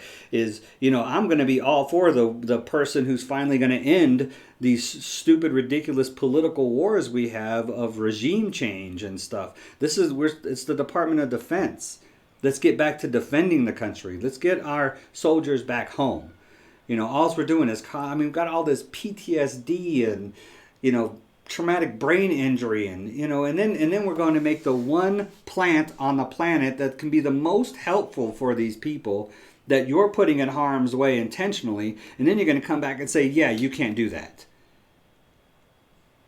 We're going to put you on these addictive, murderous opioids rather than allow you to participate in a God-given plant in order to help your problem, whether it's PTSD, anxiety, or TBIs, or anything else.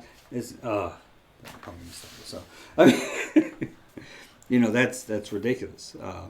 And it's like I say, when it comes to Democrats and Republicans, they're basically the same. Macro government, they are the same. Neither one of them is willing to stop the endless wars of regime change and political power.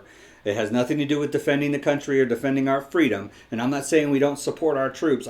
I'm a soldier of 25 years. I love my brothers and sisters in arms, and that's the reason why I'm so against these ridiculous, endless conflicts that we have around the world that kills the best that we have in this country. But neither the Democrats or Republicans are willing to stop these endless fighting. Neither one of them are willing to fix the immigration system. Neither one of them are willing to fix the war on drugs that does nothing but target minorities and fill our jail system with non-violent criminals that have been charged and convicted of victimless crimes. None of them are willing to do those things. None of them are willing to reduce taxes and reduce spending. Neither one of them are willing to give up any government power whatsoever. All they're willing to do is grow government. Grow government, spend more of your money, and increase our massive debt that eventually one of our generations is going to have to pay for, either through another Great Depression or something worse. So the Democrats and the Republicans are essentially the same until you break it down. And when I say that neither has fixed any of these things over 20 years, you can't say it's because, they've been blocked. Because Obama had a supermajority the first 2 years he was in office, and Trump had a supermajority the first 2 years he was in office, and the only thing either one of them got done is one of them built a wall and the other one created the most cost spending medical bill, the Affordable Care Act. I don't know what is affordable about it. My wife's medical, employer provided medical insurance quadrupled when Obamacare or Affordable Care Act went into effect. So I don't know what's so affordable about it. It cost my family a lot of money. So that's my stance. If you got that, champ. Like I said, that's where my passion's at. So that's where I stand.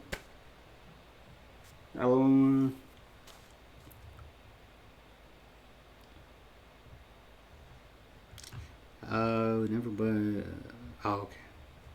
I don't know if you remember when I called in on Saturday and we talked about the theory of how coronavirus came about. Hawaii. Oh, okay, yeah. Yeah, I remember you calling in. Okay, yeah, Hawaii.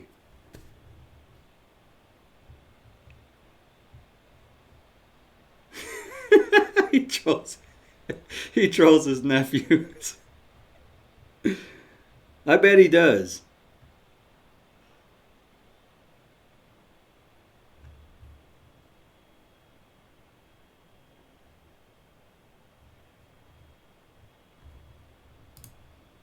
I have no idea. See, this is what I don't know how to.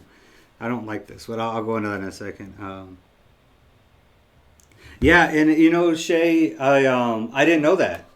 I honestly thought, and this is what kind of fueled my fire, was I honestly thought that he was making fun of it, that he was turning that subject into some kind of entertainment thing, and it really just that started boiling in me, you know, because it's really personal for me, and I've stated this in a comment before, was that, and I think Tell, it was in reply to one of Tell's comments, Tell blogs, was you know, it was very personal for both of us, and just a very emotional topic, and it was just, I guess we both deal with the emotions in a different way, and I didn't understand that. And it kind of goes back to not having, you know, not to try to blame it on him, but him not being, you know, like you understand that about him. So I'm under the impression you probably are a lot closer to him than I am. So he's allowed you more of that knowledge about him, you know, because he's a very private guy. So, and I respect that, but not having that knowledge about him, and that at that personal level, you know, I didn't understand that, and I honestly just thought that he was making fun of it, you know, like it was some kind of a joke, and and I didn't understand till later that he really wasn't joking, and then I was like, you know, wow, you know, I've never seen anybody use that type of emotion when dealing with something that was so personal. So I hope that makes sense. I'm trying to be careful. I don't want to, you know.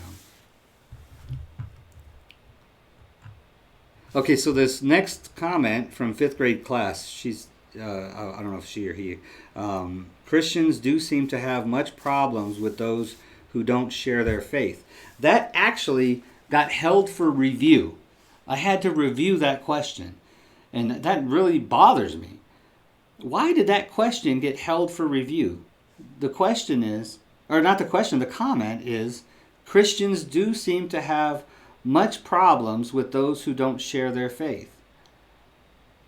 So what part of that question somehow triggered the YouTube censors to say that this needs to be held for a moderator to review? It talks about Christians and faith. Christians' problem in faith, those 3 words together. It's weird. But yeah, a lot of Christians do, and that's something that they need to deal with. There's something that Christians need to understand, is that in Christ, our purpose is to bring people to Christ. Bring people to Christ's understanding. And if you have to look at your actions as a Christian, and if your actions, especially when you're speaking the word of Christ, or sharing the word, or speaking of spiritual matters like I'm doing right now, I think as Christians we really need to evaluate our approach. If we're not bringing people to us and we're pushing people away, you really need to evaluate what you're looking at. Because look at the life of Christ. I mean, Christ only ministered for like 5 years, and he was bringing in crowds of thousands. He didn't do that by pushing people away. Now, I know he's the Son of God, but, you know, the power that was within him is within us. So, you know, if he's able to bring crowds of thousands, how did he do that? And he did that through love and understanding. And he was placed right in the middle of the enemy. He built his church in the middle of the non-believers. So that's where he got started. And now, I mean, he started with 12 and he's got millions 2,000 years later. So, we really need to evaluate how we are presenting, Christ and Christianity if we're not bringing people or attracting people to us like Christ did. Because he didn't push people away. He didn't even push Pontius Pilate away. I honestly think that he converted Pontius Pilate. If you really read the text, read the Gospels, it really seems like Pontius Pilate was like, he seems like such a bad guy, right? But yeah, it bothers me that was held for review. I understand what you're saying about the government, but I believe in Trump and not the government. I don't consider Trump as part of the establishment. He's doing his best to help Americans. I feel that I feel that the majority of politicians are doing their best to help Americans, at least as they see it within their power. I don't believe that that our government is filled with hateful, evil, ugly people. I just believe that the institution of government itself is corrupt. It's the institution that's corrupt. There's nothing one person can do within that institution that's not going to turn out bad. So my problem isn't so much with Trump, it's with government itself. Like it's kind of the same thing you're saying is that you believe in Trump and not the government. Well, I believe that Trump's not the problem, government's the problem. So Trump can't fix nothing within an establishment that is corrupt. So the problem is the power that's within government. I mean, that's why I'm a libertarian. Is because I believe that the only way to fix government is to reduce the power of government so that their influence isn't so strong in our society. Especially at the federal level. We should reduce it to the bare minimum at the federal level, and then we can start working on the individual states. But that's the thing is, no, it probably isn't Trump, and it probably wasn't Obama. It's the power that we've allowed government to build up over the last 200 years. You know, we started out as a country designed for a small and very limited federal government. And since then, it's just continuously grown and grown and grown. And I'm afraid it's going to grow to the point where it's going to implode on itself if we don't try to turn the tide back towards limited government. So, and the only way to do that right now, as it stands, the quickest and most effective way, non-violent way at least, is to vote Libertarian.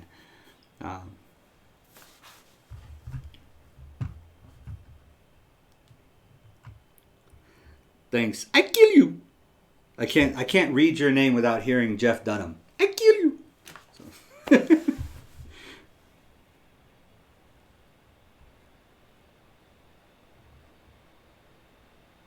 Yeah, and that's the thing is the bold Champ said, but it's very hard to do anything when both parties have its establishment. Yeah, the two old parties are so established now. I mean, we have to start letting them know that we need liberty. If we start voting Libertarian, even if the Libertarian doesn't win, if enough votes start going towards Libertarians, they're going to start talking about it. The media will start talking about it. The politicians will start talking about it. And they'll start competing with each other about how much liberty they can give, how libertarian they are, how more moderate rather than total right-wing conservative, total left-wing liberal. You know, they're going to start, if we show them, us as Americans, like I believe we are in the middle. You know, and we believe in individual liberty, and we believe that we wouldn't force our neighbors to do this stuff, so why are we going to allow the government to force it on us? You know, we believe in concepts like that. So if we start letting our government know that that's our beliefs, and we start voting Libertarian, then they'll start, the old parties will have to come in. Otherwise, they'll see the end in sight as Libertarians start to get elected, you know. So as that happens, they're going to start. And it's happened before throughout history as more libertarians have stood up or conservatives have stood up. It's forced the parties to adjust their platforms. So, I mean, that's how the Republicans ended up being the party of big government. They used to be the party of limited government.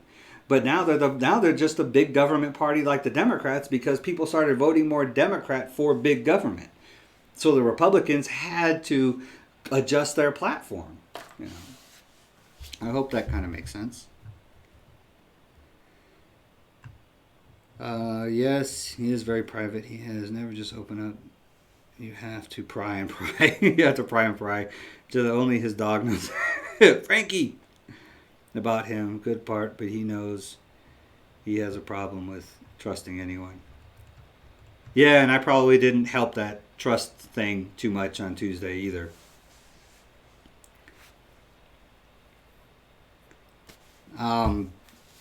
I think it is. I used to be a very private person now, but I found that it actually relieves such a burden when you are not, when you're more open with people. It when you're more open with people, it allows people to be more open with you, and the more understanding you have of how a person really is, the closer you can get, the more friendship and the more the better that relationship can grow. The more you can trust each other and stuff like that. Of course, giving yourself up like that leaves you vulnerable.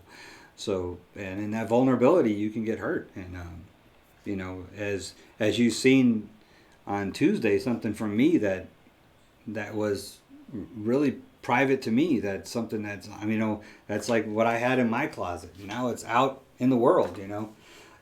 So you all saw the worst of me now, and it really bothered me at first, but now I feel like I think some good's come out of it. I've addressed it, and I know I can't be the only one who acts like that. I know for a fact I'm not. I know there might be somebody. There's not somebody watching right now on live. There's probably somebody that's going to watch this later that can relate, and maybe the whole purpose of that happening was that I can show people how I'm dealing with it, and maybe that can help them. Maybe that can help them, get over it too. I mean, that would be the biggest blessing that I could possibly have, is that, through my failure or through my exposure, somebody else gets healing from it. So with that, I want to share my card. I'm going to put it up here for a second. I'm just going to show it to the camera. It actually does focus on it, so just give it a second. So this is the card I created to help me after my pastor actually shared this stuff with me. And then the very bottom part is from Galatians 5:22 and 23 about the fruits of the Spirit. So, but this is the stuff my pastor, he actually didn't. I texted him about it, and he actually just did this whole, we do a 6 a.m. meeting Monday through Friday with the church. So it was like 100 of us on a Zoom stream.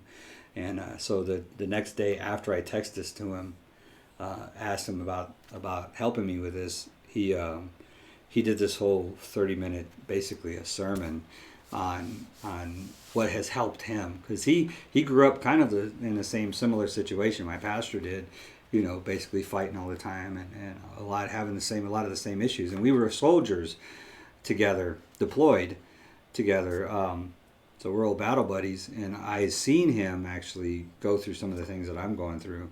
And so I asked him how he got over it. And so this is what he shared with me. Let me put it up here. Oh, I got to put OBS up so I can see what I'm actually showing, because it's too delayed on chat. So let's see if I can get it up there. There we go. Oh, I got my finger over part of it. So you can screenshot that and then copy and paste it. I might just put it up in a matter of fact, you know what? I will type this in chat. I'll type this and pin it as a comment on the top of this stream. So hopefully that can help somebody. And I'm carrying this thing around in my pocket now. So.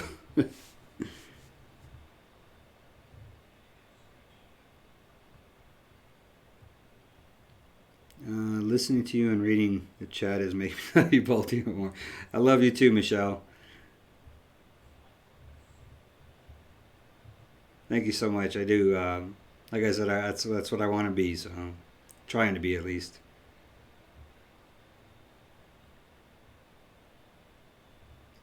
The difference between Trump and Obama. Let me read Michelle's total. I keep forgetting that, and it's really hard. So if somebody's watching this later, I want them to know what I'm referring to. So I got to get better at that. So Michelle says, listening to you and reading the chat is making me love you both even more. I really feel you two are so real and so refreshing. I appreciate that. I love you too. I love you all. And you guys keeping me motivated. I mean, like I said, I'll talk to the wall if I need to, but it's just not going to be as interesting, because I love responding to your all's comments, because to me it feels like, one person's comment could be 10 people's comment out there that really wants to know. So that's why I like responding to the comments. So, and Champ says the difference between Trump and Obama is one isn't a puppet. I gotta disagree with that. You are a puppet to the institution of government, no matter if you work in that institution. So it's like me as a Christian libertarian. running for office, I mean, the scariest thing for me is actually to get elected.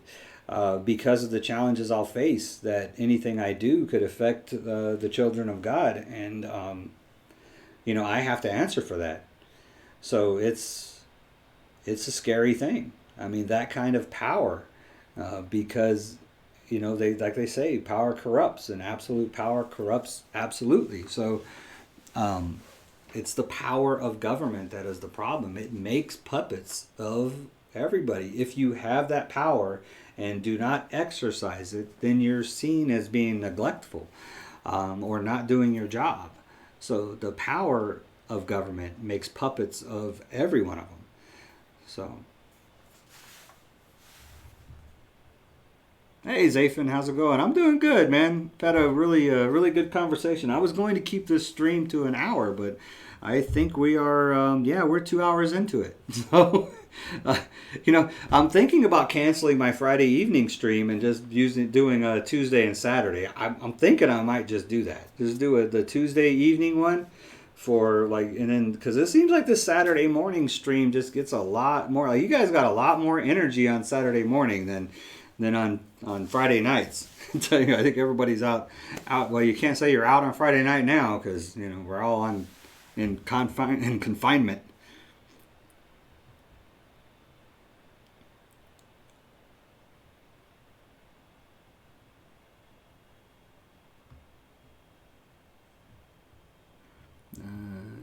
Can you talk about the path? The path you would prefer evolve beyond in order to bring things back. No. That would be really difficult, because I don't want him to be like me, And I know Shay. She knows Evolve personally too. He can't help but be. The dude loves kids, so he can't help but be an influencer on kids. It's just his personality. He's a big kid himself, basically. So, and I wouldn't want to change him anyways. I wouldn't want to change the person that he is. So it's just a matter of, reducing his influence a little bit, for some time. And then, maybe we can come back together and work things out. So, it's a matter of, I think the relationship just grew kind of lopsided, like the relationship was growing, but the personal nature of the relationship was not growing. So, take a break, come back together later, and see how it goes. But I really appreciate y'all's concern. But me and Evolve have had fallouts before. So. Nothing serious, and I don't really think this is all that serious. I don't think this is not like the end of our relationship. I don't see it that way. I hope he doesn't see it that way. I mean, if it is the end of our relationship for him, then, like I said, I wish him all the best, and I love everything that he's done for my family and for myself. So, but, I don't think so. He's just not that type of guy. You know what I mean? So, then he knows I'm not either, so.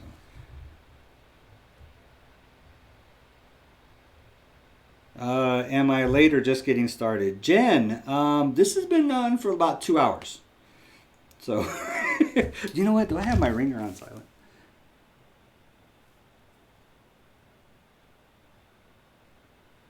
Do I have a dolly? I have a friend that needs to borrow something, so. Yes and yes. Okay. Sorry about that. Sounded like an emergency, so I thought I would respond quickly. Do I have a dolly, and can they borrow it? Yep, it's been going on for 2 hours, Jen. Hey, man, I will sit here as long as y'all keep commenting. I'll sit here and keep commenting. I mean, I'm gonna have to take about a few minute break because mommy and the boys they go visit grandma on Saturday. And oh my God, they're going to get corona. They have never not visited grandma on Saturday throughout this whole thing. And they're not going to stop. Because I'm going to tell you, here's the secret. Not visiting grandma with the grandbabies would probably kill grandma faster than the coronavirus. So, yeah, they go visit Grandma on Saturdays, and if Ma 2's watching, she knows exactly what I'm saying. So they go visit Grandma, and they may drive Grandma crazy on Saturdays, but she loves them, like, a lot. So that's what they do. So I'm gonna have to go see them out before they leave. I know they don't leave my house without some love from Dad, so they know this. Maxie says, "Hi, Dad, Dave." Hi, Dad. Hey, Dave. Seeing the extended cut actually helped me a bit. I seen myself as you, and I seen evolve response as my wife. Though the smiling, I know my actions brings hurt to her. Women have a tendency. Now, I'm not being stereotypical, but there's a tendency for women to be more passive aggressive and men to be aggressive. It's actually more a hormonal thing. And that can be even more irritating and fuel that fire that they're just smiling at you. But behind that smile, you have to understand that your words are cutting like knives. You know what I mean? Your words are hurting bad. And my wife does that too sometimes when I'm, lecturing her or whatever, like we shouldn't do as husbands. We should be having conversations rather than lectures with our spouses. But she does the same thing. She gets a smile on her face like, yeah, well, okay, So yeah, I'm glad to hear that it helped you. I think that's great. So yeah, like I said, just stay in prayer and meditation, and you have to find a way to identify that fire when it's just an ember. And that's what I've learned since Tuesday, is to identify that fire when it's just an ember. You got to have some kind of alarm that goes off in your head. And then when that alarm goes off, you have to already have something on hand that's going to put it out. Put it out and get you, that's the self-control part, that gets you back in control and to where you can think logically, even if you got to walk away from the issue. And I know that's hard for us to do as parents a lot of times, but so that's the card. I carry it around in my pocket, and as soon as that little ember of frustration starts to pop up, I reach in and I grab it, and I look at the first words, create in me a clean heart, and that's the trigger, that create in me a clean heart. It's a prayer. It's a prayer to our God that's saying, create in me a clean heart. This darkness that's filling my heart, clean it. Clean this darkness out so that I can continue in a controlled fashion. The next line is, meekness is your power in control. So make me meek so that I can exercise my power within control. So you're not losing any power in the situation by being meek. You are using your power in a controlled fashion, which even shows more power. That you're able to control that is even more powerful. So that's why the card. And like I said, I'm going to put this, I'll type this and pin it in chat. It'll be the top thing. So anybody that wants to copy and paste it and use it, you're welcome to. Champ says, a lot of what you're saying is basically aligned with my views, but I'm trying to figure a topic we both disagree so we can have a civil discussion. We can have a civil discussion on probably not today, but we could have a civil discussion on Trump. You think that he is doing what's best for America, and I think that he cannot do what's best for America because he has too much corruptible power through government. So I think that's a good point of view. I would be happy to have a discussion about Trump. But I would have to. I like to come with facts and stuff like that. So, and it's something that I should have done a while back because I have a lot of Trump supporters. A lot of people think I'm a Trump supporter, and no, I'm not a government supporter. So especially federal government.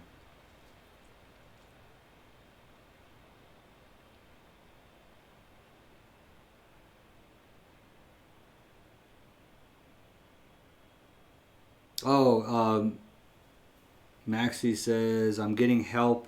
Hoping you're doing the same. Thank you. I must go for now. Okay, yeah, appreciate it. It's yeah, I'm getting help. Like I said, Wednesday it was before church on Wednesday is when I text my pastor. So it kind of took me a whole day to figure out exactly what I wanted to ask him. And so I texted him, and then like I said, the next day he answered me in our morning chat. So for the benefit of everybody, the whole congregation, he gave this thing, and it was awesome. It really touched my heart. So so I'll share that with you. Like I said, I'm kind of behind on chat, which is rare, but it's good.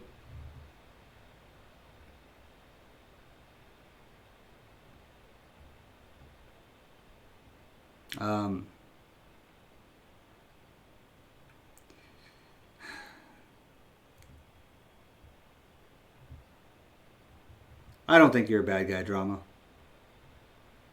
I don't know exactly what you're referring to being right about. You've been right about some things, but wrong about others. Do you believe Trump is a puppet? He's an unwilling puppet.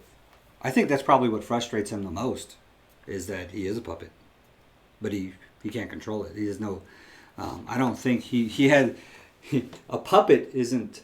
A puppet is controlled by forces that are beyond their control. You know what I mean? That's basically what happens with a puppet. So when you're referring to whether he's a puppet, yeah, I mean he's in an institution that basically makes puppets of them all. So it's the institution itself of government, and I think that's what people need to understand. There's only so much that the individuals in there can do within the confines of the government. And it's so divided and partisan right now. It's, I mean, we have to start bringing them in the middle, man. The Democrats and the Republicans, we have to start bringing them. We can't be so divisive as a people and expect to bring them into the middle. We have to start realizing that government power is not where it's at, that individual liberty is where it's at. And when we start voicing that to our legislators and our representatives, then they'll start bringing it into the middle. And then they will become our puppets instead of puppets to their own system. So the special interest is a perfect example. If the government didn't have power through regulation and licensing, then special interests would have no reason to lobby the government. So you just ended that corrupt portion of our government by ending the government's ability to regulate and legislate. Just privatize regulation and licensing. And then the lobbyists can attempt to influence those private companies, but it's not going to work, because if the private company starts to become untrustworthy, then we vote with our dollars and we start buying products. UL, which is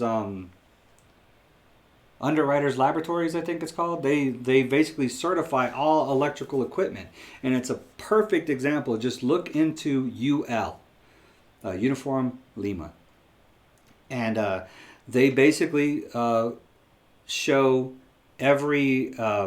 They're basically the certifiers for all electrical equipment. They're the ones who's saying that all of your electrical equipment is safe. Virtually everything you buy is going to be UL listed, right? So, and if it's not, then most stores won't carry it because it hasn't been certified by this, and it's a private company. So UL is a good example. And if UL become, like if somebody, blew themselves up because of something that was certified UL, so we find out that UL was negligent, then we would no longer trust that certification. And then another certifier could come up that was more trustworthy and we could trust them. It's the way the market works. That's why the free market is such a great system.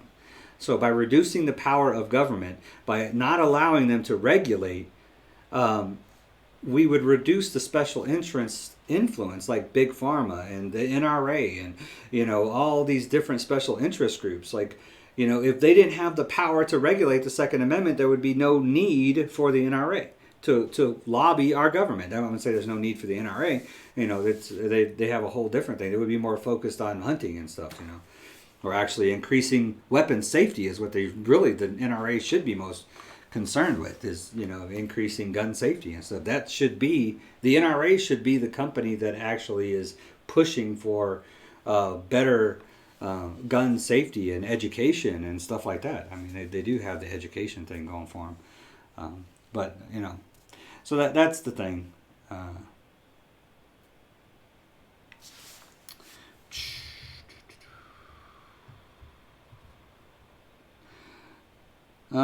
Champ's trying to take Evolve spots and keep getting better. This keeps getting better. Oh. You say so, bud. Friday night is work night for me. Obviously, although... yeah, but I'm telling you, I had 5 on, I think, last night on Friday. I don't know. I'll kind of keep it the way it is. But yeah, the Saturday streams seem to be a lot more productive. So, as much as I didn't want to commit, you guys are actually kind of forcing me to commit to the Saturday mornings. Not taking anyone. Obviously, though, no one is saying it, but this is a case of black man and white man. Sorry, I gotta be real. Okay, dude, whatever you say. It's hilarious. Not taking anyone's spot, but I do enjoy a good conversation. It's hard for me to share my views in Hawaii because Hawaii is a democratic state and people here get very passionate on their views. Hey, man, I can relate. El Paso, if you look at Texas, El Paso is the one blue spot in the red state. Well, there's some other blue in the middle, but yeah, Texas is full-blown Democrat. I mean, it's straight party line voting Democrat here in El Paso. It is so hard for even a conservative or Republican to even get noticed, but much less a libertarian, you know. But I find that Democrats are very receptive to libertarian ideals. Like I said, you try to find that common ground, like on immigration or you know, the war on drugs or prostitution or LGBTQ rights and stuff like that. and you can move on from there.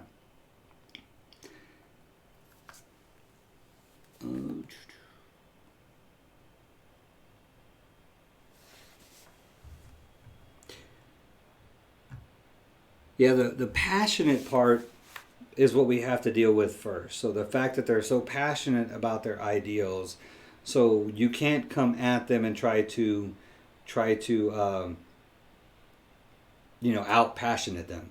So you have to come calm, logical, and, you know, pretty much non-emotional about it and stay that way. So if they seem to, you know, if their passion level starts to rise and they start to get really, you see the emotions start to come out, then it's best to just turn the conversation, because you're not going to gain any ground. All you're going to do is you're going to make an enemy rather than a friend. So the best thing to do is to try to build that friendship first, and then you can have a conversation where they're more open and receptive to your ideals. And, you know, you may convince some, you may not convince others, but I guarantee you coming at somebody hard and fast is not going to convince anybody. All you're going to do is create an argument and make an enemy instead of a friend.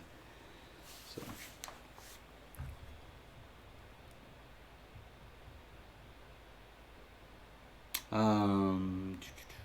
Evolve seem like the type that young people just flock to and they want to be like. Some people just have that presence and can impact the world if they use it right. I don't see him doing hip hop long.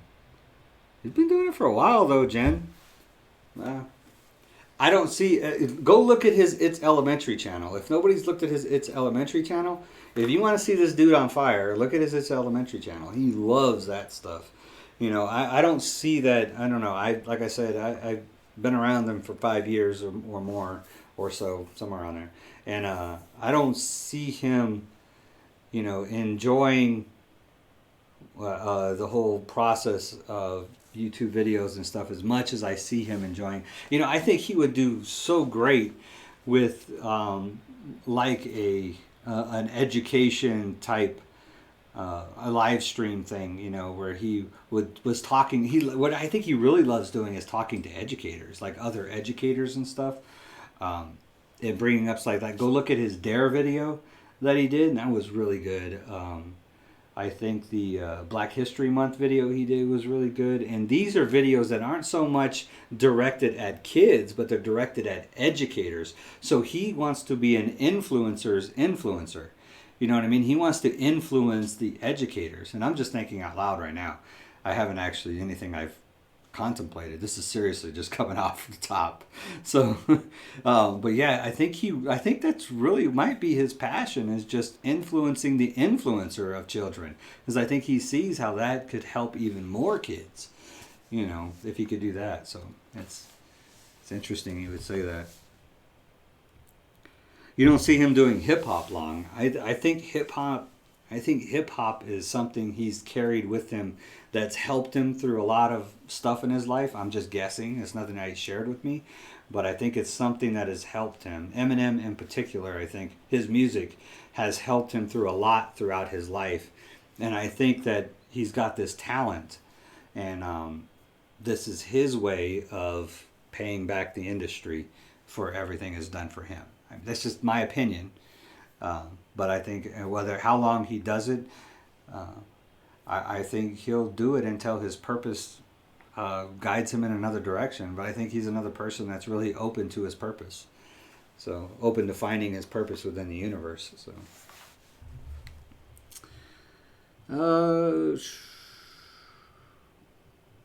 I thought it had to do with race a little. Evolve always talking about reparations and Dave blowing up on the black guy. Seems they drop little clues of how they feel about the other race. It's not. No, not really. The reparations thing. We had like a long conversation. This is actually one of the reasons why we started doing the joint, basically vlogging or podcasts, was because we would have these conversations that would go on for like an hour. Really, really good conversations about things.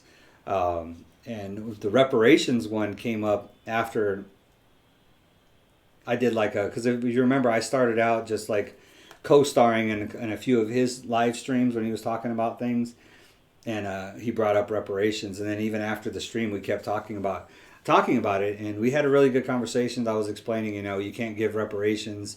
For one, it would be hard to identify, and then you were actually punishing people that had no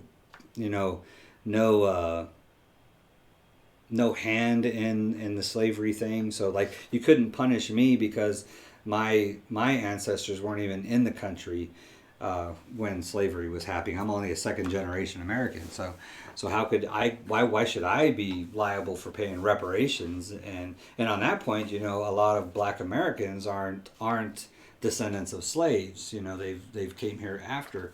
So, for one thing, it would be really hard to figure out who would pay for reparations. It would be really hard to figure out who would get paid for reparations. And then, why would you limit it to blacks or ex-slaves? Then you would have to look at reparations for the Native Americans. I mean, we basically took the whole country from them, so it's just, the thing just snowballs into this big, humongous thing. And I think there's not really any justification for it in the Constitution. And of course he had a lot of valid arguments coming back about reparations, but it is actually one of the things that came up as one of those things was like, this would make a good argument that we could put on stream and people could learn from. So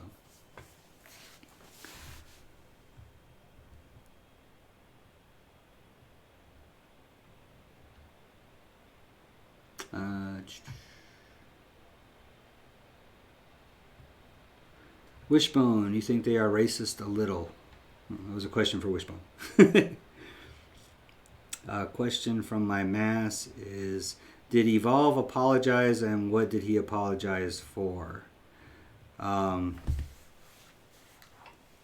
Yeah, he apologized because that the evening of Tuesday, he apologized that evening because he realized at some point, like I said, it was just two different emotional reactions to a topic that was, personal for both of us, and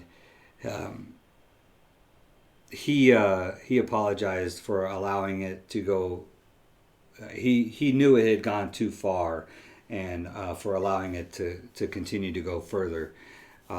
So he apologized basically for his portion in instigating the whole incident. So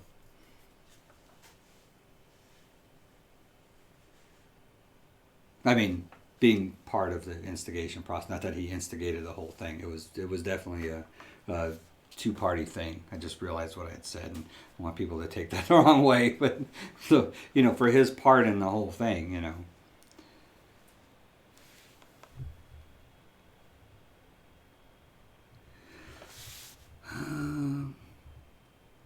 Why does Drama dislike every video? You should go back and hear the first song on my thing, because haters gonna hate. So it's like the song says, all the hating in the world won't make me a hater. That's Bizzle, by the way. Bizzle's awesome. Plus the video for that song, Hate, is actually filmed in my home city in LA. So hope you brothers sit down and talk through it. Love this duo. Maybe we will sometime in the future, I'm sure. Is it true Evolve said on his stream that you think he's a bad influence and the source of your anger? I don't know. I missed his live. I didn't see it, and I don't imagine that he would say that. I never said he was. Somebody else said he was. I said that he was a bad influence. I just said that and then they said I called him a rival. I said that his influence rivaled my own. So in other words, he's having such an influence on my kids and my family that it's up to or equal to my own influence, which puts him at a whole nother level of responsibility, basically. So that's all I was saying.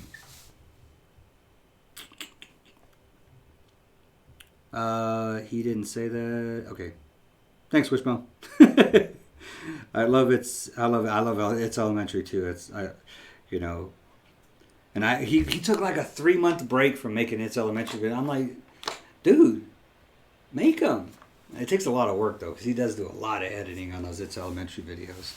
So he tries to make it like fun for kids and fun for adults. So he's trying to find that balance and stuff. So it takes a lot of planning, research, and editing for those It's Elementary videos. So, do Evolve work? It seemed he just do whatever. No offense, he seemed like this free spirit, and that's why he don't care about opening up.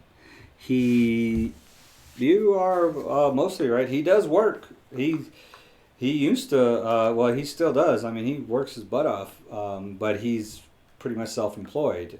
He manages a nonprofit that helps the youth, and schools. So most of his work has to do with the schools and stuff, after-school activities and stuff for kids. And that the schools are shut down, he's pretty much out of work. That's why he's making all these videos and stuff now and doing all this stuff, because he doesn't have a whole lot going on since the schools are all shut down. So, but he's still working his business, and it's his business. So he's self-employed and before he had a problem delegating, so he didn't have a whole lot of time up until a few months ago, and then he started learning that delegation actually freed up more time for him to do other things and have other influences. So that's what he started to do, which freed up a lot of time for him. Giving you what insight I have, I guess, but that's not anything big. But he manages himself pretty well. Do he really want reparations? I don't know. That's what I get with Evolve sometimes, is I don't know whether he really means what he's saying or whether he's just, trying to create an argument about something, I can respect it either way most of the time, but, I don't know. It's like a lot of the stuff he says on his reactions, it's like, do you really believe that? But I think that's the question he wants you to be asking is, does Evolve really think that way? Does he really believe that? He wants to make you guys think, so. Now this whole stream is turning into an Evolve commercial. I'm always friendly when I talk to people, and I never share any of my views until I know the person I'm talking is open-minded. Also, I never engage in those topics unless someone initiates it. No, that's pretty good. I initiate the topics a lot, but I'll still kind of get a feel for where they stand. I feel like they're like I approached somebody holding a Trump 2020 sign at a rally protest a week or so ago, and yeah. And I was just saying, that how Democrats should be at this protest because it's about the Constitution. And then, she immediately just kind of, you could see the emotions start coming out. Well, they don't believe in the Constitution. They don't believe in this. And so I was like, I found that they've been really, I've been around the Democrats and they have been really receptive to the ideals of individual liberty and libertarianism and stuff. And, I think they could be brought to understand how these things benefit them as well as anybody else. I think that's a place where we could come together as a community. And yeah, she wasn't hearing it, so so I just kind of, it was nice talking to you, ma'am, and walked away.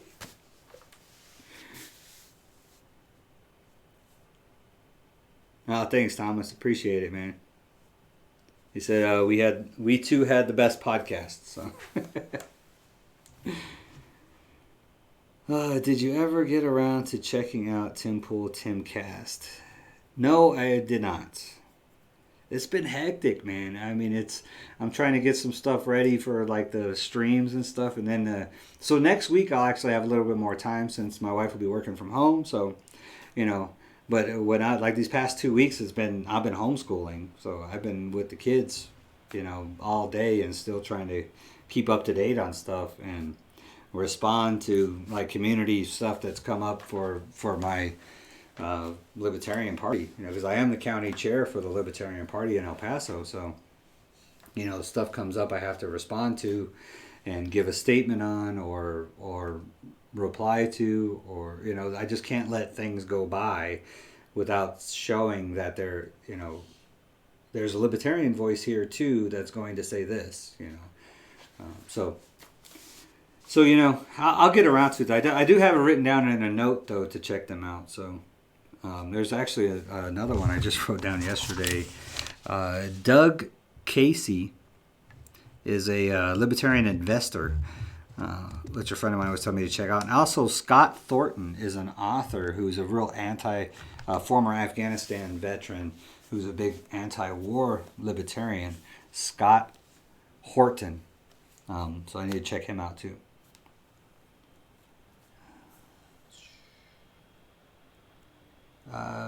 Should have titled this stream "Into the Mind of Volvi." No, man, I ain't trying to do that. Just give him time to cool down. I like that y'all have different views. It makes it more of a thinking debate than a one-sided viewpoint. I think, and honestly, people, to be honest with you, and I might wrap it up with this, since this has basically been 2.5 hours about me and Evolve, with just some spatterings of libertarianism thrown in there, thanks to Champ. I think with this, with what happened Tuesday, with the separation and with the discussion we had after the stream Tuesday night, and I know Evolve probably won't watch the whole 2.5 hours of this, but I think with what we discussed afterwards and with what happened and our history together, I think that with this separation, time to think and time to grow apart from each other, so to speak, will make us better, and we'll be more equipped and better equipped that if and when we do come back together to do this joint podcast thing again, we'll be better equipped to give you guys an even better example of how people can communicate on libertarian issues and even opposing political views. I think that if anything, I would put money on the fact that this will make us better. Matter of fact, I can guarantee it. What's up? Shin's getting beat up, dude. Shins. This right here. You just kicking stuff? Your legs are all bruised. What are you doing, dude? I'm waiting for Fortnite. Oh. Well, Well, I'm waiting for you to log in. Oh. Okay, buddy. Let me wrap this up real quick and I will be right there, okay? I need to wrap this up anyways. I got to respect my family time, so just give me time to cool down. I like to jot different views. Yeah, Zaffin, that's a very good point. And I do. I think this, now that I think about it, and a lot of the stuff, I mean, this is not stuff that I've prepared. A lot of this stuff in this stream, past 2.5 hours, you guys have made me think, man. A lot of these comments have just made me think. Like Zaffin, what you just stated right there, just really made me think, And I think, yeah, if and when we do come back together to do this podcast again, I think it's going to make us better. And I think we'll be able to give you more of what you want and less of what you may not like. You know what I mean? More logical, quantified arguments that people can really use in their life in order to address, issues that come up. So, is Evolve mad and feel a little anger because he won't say much? He's hard to read because he always just saying keep it positive, just like you. He needs to be more transparent. He's gonna move at his own pace. Is he mad or angry? I wouldn't blame him if he was. Has he lashed out at me? No. It's just not the way he is. I mean, that's just not his personality. Does he get mad? Yeah, I'm sure he does. He exercises a lot of self-control. And I mean, there's a difference between exercising self-control and being transparent. I'm 100% sure that what happened Tuesday bothered him. Otherwise, he wouldn't even spoke on it on his live stream. I mean, he wouldn't have commented on my last video. So, but it's just his way. It's the way he is. And he likes to keep it positive. He knows, and I've learned from him that by keeping things positive, you gain more ground. There's an old saying about you can attract more flies with honey than curd or something like that. So there's something to be said for keeping it positive, for not being angry. But did it bother him? I'm 100% sure it did bother him. I mean, I do believe that I'm a good friend of his, and I do believe that there's, he's got feelings about this friendship, about this relationship. So. Did you talk about the Volvy episode? Yes, I just said, that maybe I would be open at this time to, if he wanted to shoot me a script and I could shoot the video and send it back to him and he could edit it and post something up, because it seems like a lot of people want Devolvy stuff. So. But Devolvy stuff is always going to have, and I've already talked to him about that. I forget what video he posted, but I was like, I'm not too sure if I'd like that so much. It kind of rubbed me the wrong way. And so I told him, I was like, you do a video with him, I either need to be present when the video is shot, or I want to see the script. So that's when he showed me the script for the second grade teacher one, and I was like, oh man, this is awesome. So he shot that one. So I needed to see the scripts anyways. So but I might be open to do something like that. If he wants to shoot me the script, I can shoot the video, and I'm sure you guys will remind him that I said that. So. Especially you big Devolvy fans.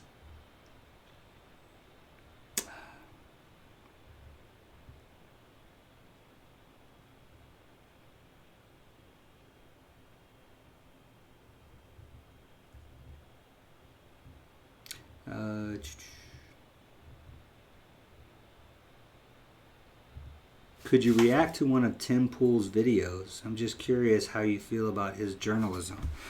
Yeah, it's a good idea. I'm always looking for content, so let me write that down real quick. React to one of. So is he on YouTube?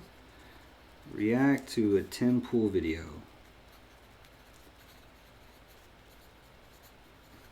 I did react to I reacted to in last night's stream. I reacted to Senator Rand Paul's speech on the Senate floor, which was off the chain good.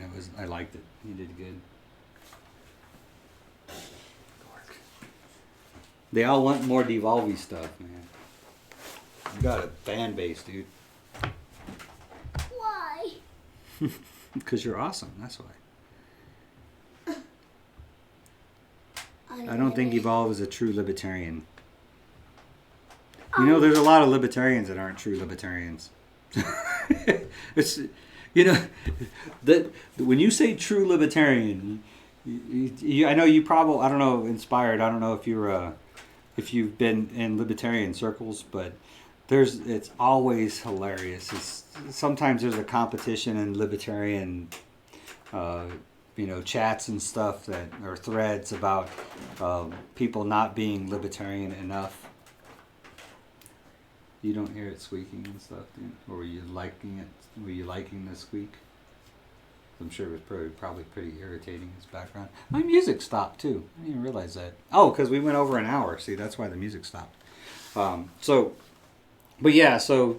a true libertarian, there's a lot of different what are you doing, dude? You just walked right in front of me. Oh, go ahead. Hit play again. No. Down here in the left, the little circle thing. That one there, yeah. So true libertarian is a there's a window there. There's different versions of libertarians, so lots of different versions. You know, I want to do, matter of fact, tomorrow, Monday or so, I want to do I want to shoot a video on what is a libertarian, and I think that's going to be my actual one I pin. I've been wanting to do it for a while, so it'll be the one that I actually pin as in my channel up top. So.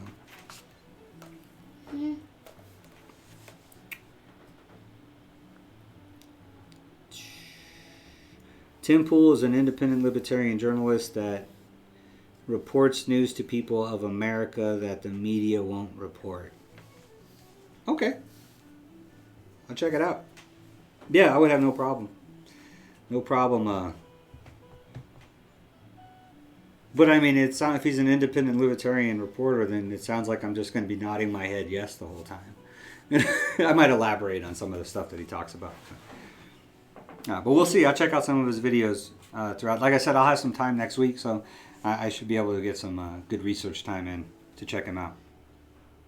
You showed your libertarianness, but him, I'm guessing that's supposed to be, I think he likes the idea. Yeah, I agree. That's kind of the idea I get from him is he likes the idea of libertarianism, but I'm not sure if he's willing to jump headfirst into the pool, you know.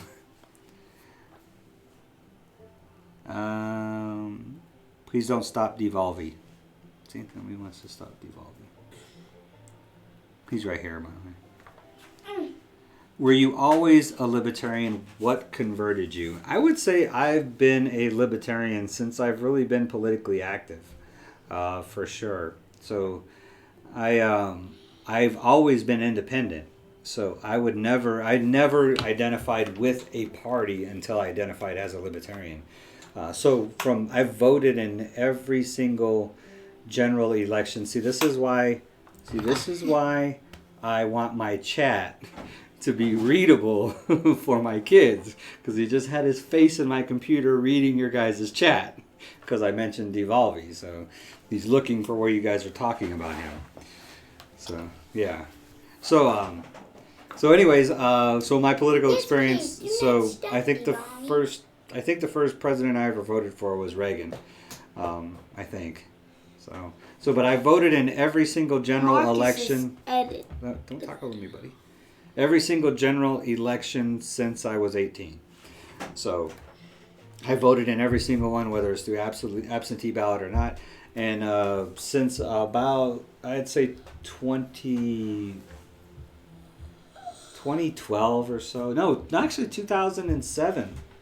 I think I would have to look, but I think when Ron Paul left Congress, I heard his exit speech when he left Congress. And if you haven't heard it, it's on YouTube. Maybe I'll do you know what? That would be another one. I'm gonna write that one down too. A reaction to Ron Paul's exit speech when he left Congress, which is the speech that converted me to a libertarian.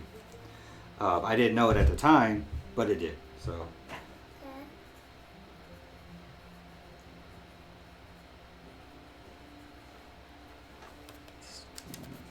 So that's actually the speech that converted me. Now, I think it was 2007 or so. Let's ask Google.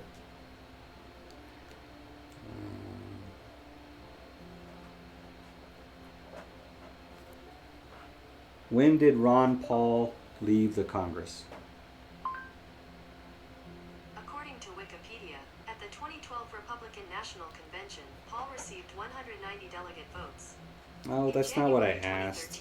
Paul retired from Congress, but still remains active on college campuses. Oh, 2013.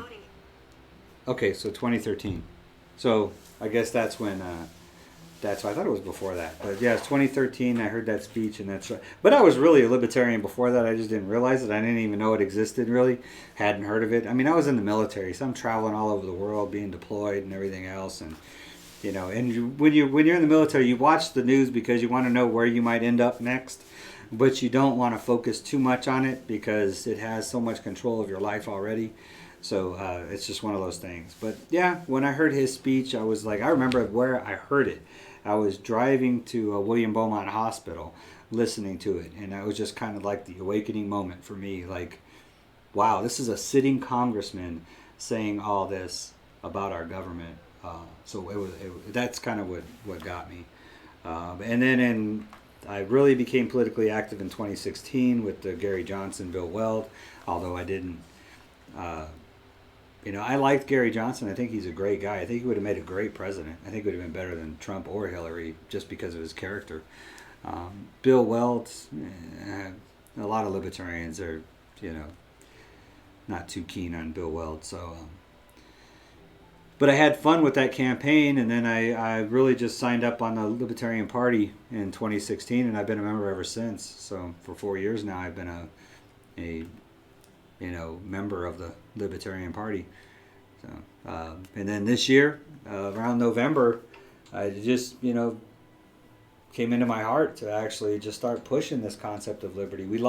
There was a really strong libertarian guy here in El Paso named Jaime Perez. He passed away last year, a year or two ago. I didn't know him that well, but he was really well loved in the community, and he really was the voice of the Libertarian Party in El Paso for the longest time, and when he passed, it just kind of died away. So there was no libertarian that was really speaking up for the concepts of individual liberty. And in November, it just came into my heart that I needed to be that person for this community. And so I really became politically active, and then I actually signed on to campaign for the state Senate seat for Texas State Senate and District 29, which is for El Paso. So I'm actually a campaigning Libertarian nominee for state senate, and I'm also the county chair for the party here, so I am full blown into it now. So that kind of explains my trajectory into libertarianism. There's a lot of reading and a lot of research and education that goes into being able to understand the concepts of limited government and individual liberty, and that's really the reason why I created this channel, is to be able to express those to people, get feedback on it, and see if I need to adjust my message in order to accurately portray the concepts of liberty to people. So I love your guys' feedback. I mean, that's what it's all about, is making sure that I'm articulating the concepts of liberty accurately. So, articulating. It's a big word, huh?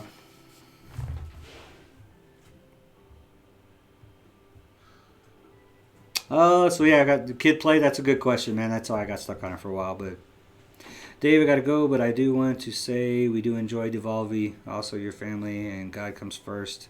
Thank you, Brunos. So this time off will make you all better, but it is important to stay connected still in this time. Oh yeah, maybe the Devolvi videos can actually keep us connected. So that's a good thing. 2 hours, Dave. Go spend some time with your family.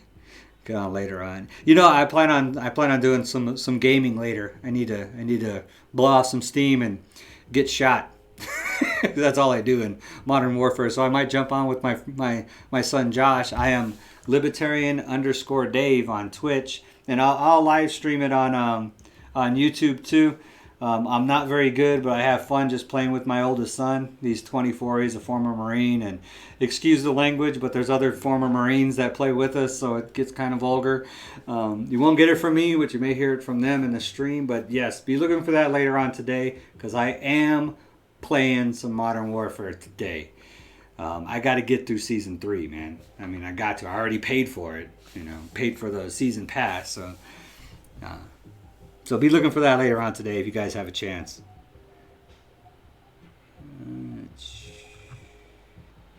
At the very least, have coffee and talk about the change.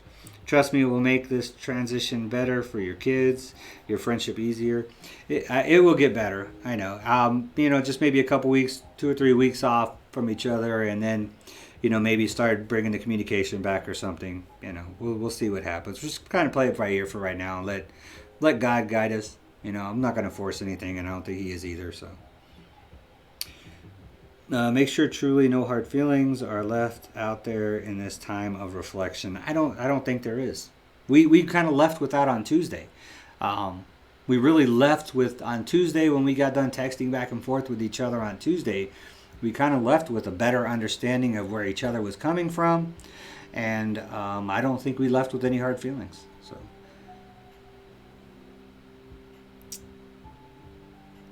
Okay. Who did you vote for in 2016? I voted for Gary Johnson and Bill Weld. I voted Libertarian ticket since 2013, so I've voted straight Libertarian ever since then. Most of the time before that, I would vote Republican because I was more conservative than I was liberal, even though I didn't agree with a lot of the conservative views on things. I still thought that their policies meant smaller government, less taxes. Stop, dude.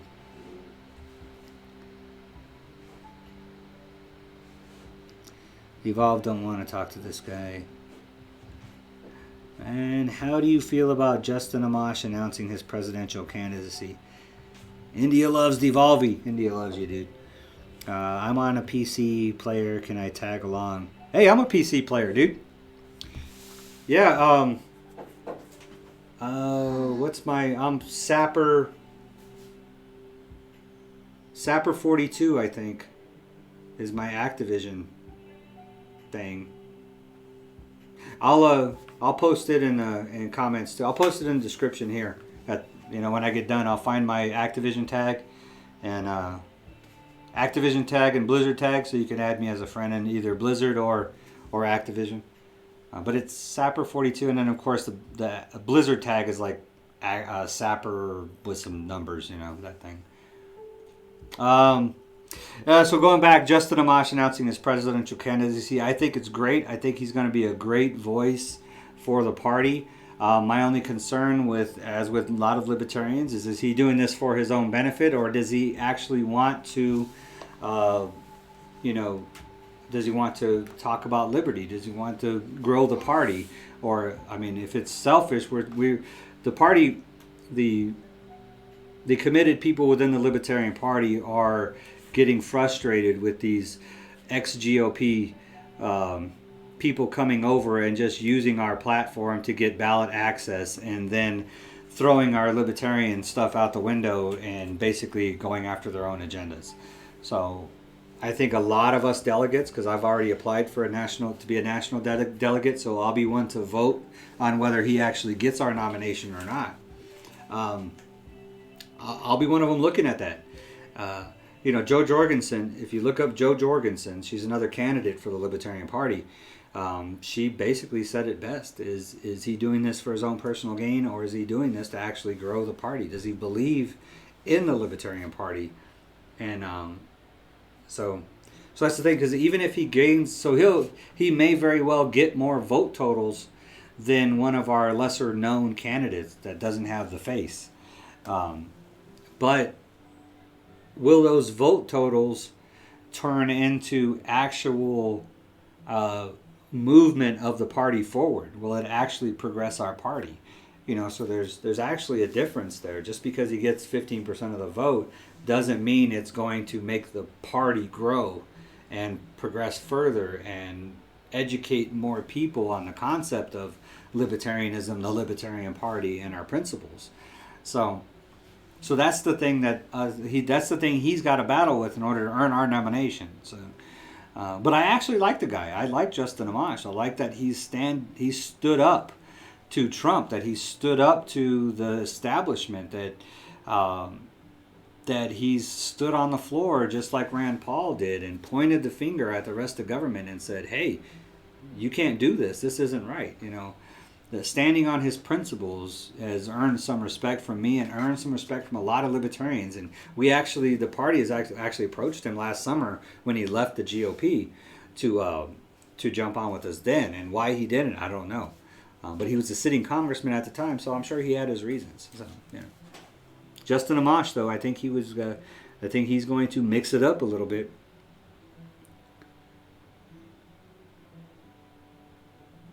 Michelle says, so Dave, sum it all up.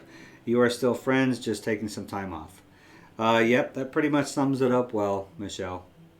I think as we cool down and put some thought about this, I think we'll come back better than ever. So, you know, I think in the future we will. How long that will be, I don't know. But I think there's also a thing here where I need to be able to stand on my own 2 feet with this channel and make it my own, you know. And I think it'll be a great collaboration when it's a collaboration. But I think it's also a thing that I don't want. I think another thing, now that I think about it, I don't want him to feel like he's obligated to this channel either, because this is my purpose. This is my baby. You know, it's not his. So, you know, maybe this time off is also a good thing for me to get established on this channel as being the primary owner, and he doesn't feel obligated to be on this show, you know. And then maybe we can collab back and forth, because I think he's thinking about doing a political channel as well, so there could be collaboration there, where, you know, neither one of us feels obligated to the other one for anything. And, you know, our channels can stand on their own. Like I said, I mean, that's why I'm so appreciative of everything that he's done to help me build this channel. Every single thing that I know about YouTube and about video editing, I can contribute to the Evolve. So, I mean, he's taught me everything. I think I've taught him some things too, but I mean, he's just a really smart guy when it comes to this stuff.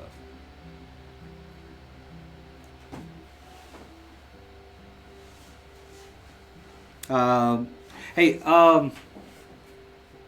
let me see if I can get it right now. So, Anthony, sorry, why are you lying on Evolve? Because he's not there. Evolve stated his own faults and love for Dave and family. He's not mad, didn't say he not coming back or any of that stuff. Nobody's lying on Evolve. Nobody said that. I think I said exactly what you just said in that paragraph, Anthony.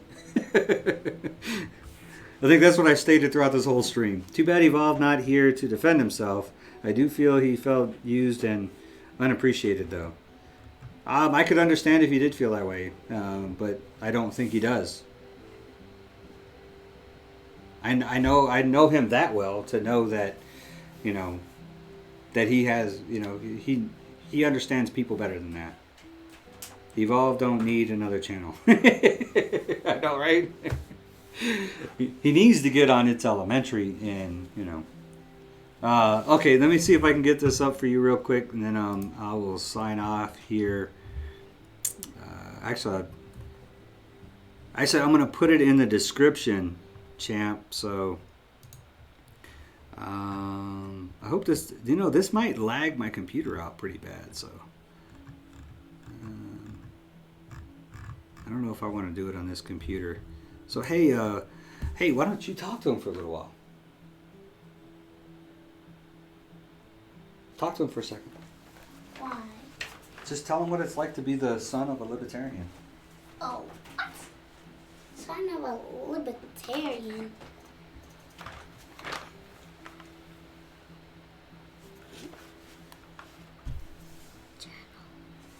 Oh, you're gonna respond to chat, buddy?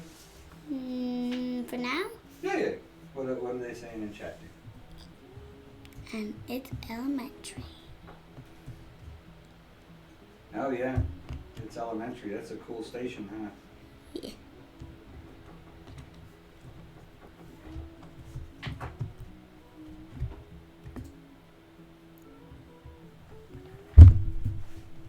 lost 4 teeth already. What? You? One, Oh, 2, yeah. 3. I got 2 grown. You're gonna lose them all eventually, dude. You know that?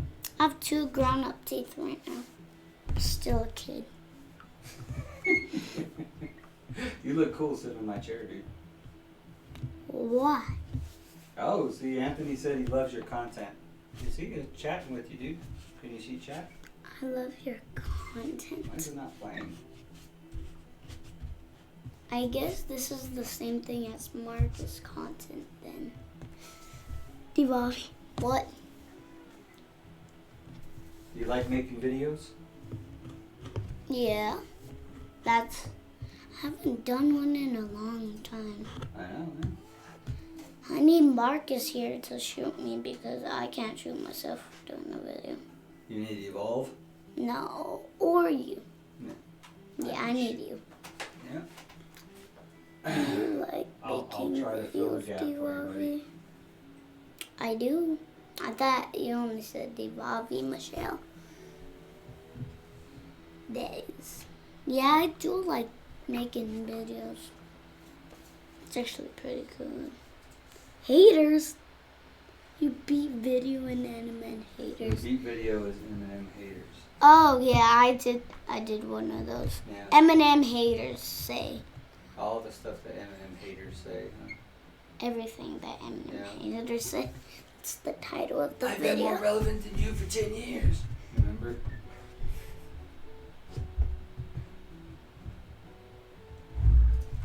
Jeez Louise, man.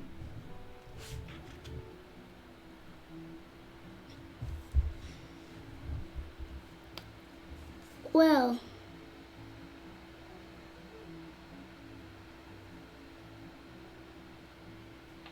eight likes. Oh, Open Sesame said your channel is better than the Evolve. Whoa. You got some big shoes to fill Your right channel there, was bud. better than the Evolve. That's what I said. Wow, thank you. Yeah. Well, that was a lot of work for nothing. Can't you make a video on everything and Eminem fans say? Well, that's what Marcus's. Everything. That's what Marcus's was planning. What's up, buddy? Everything Eminem stands to say. Fans. Eminem fans are stands, aren't they? Oh no. Hey Dad. Can you set up Fortnite now? Yep. So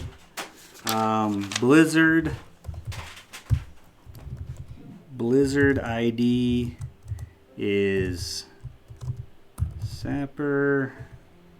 Oops. Sapper. Number 11458. And Activision ID. Did I spell that wrong? Is Sapper 42.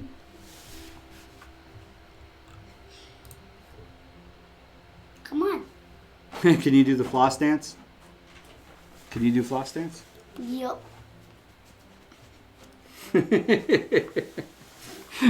Floss. Can you do the floss? He does That's a better a show than me. Maybe I'll just. That's a Fortnite dance. Maybe I'll just start. And the Hey. dappers. Oh, I haven't posted that video. And then What? this. I did an interview on one of my live streams. I don't think anybody even seen it that much, That's but the where me and him Involve were would say. talking about the. That's what the Involve would say. Yeah. Probably. But we were talking about the economics of inflation, and you know he got it. He understood it. It was pretty good. Sports video. Okay, that made my. Do a sport. Hey, NFL banners for sale. I didn't get your email. I don't know if I accidentally deleted it or not, but I know I think I said shoot me an email, and I don't know if I might have, because there was so many comments. There was so many YouTube email comments in my so many YouTube emails about comments over that stream and I was just, I'd already read all the comments, so I was just deleting them, and I think I might have accidentally deleted your email. So. Dad, come on. What did they say? What's your favorite basketball team?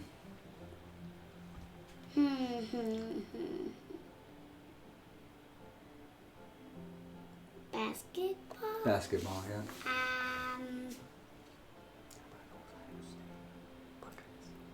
Yeah. Not that. Miners. Miners. Okay, go Miners. Yep. UTEP Miners basketball. What about football? What's your favorite football team? Owls. Owls. The Temple Owls. Temple Owls? Temple.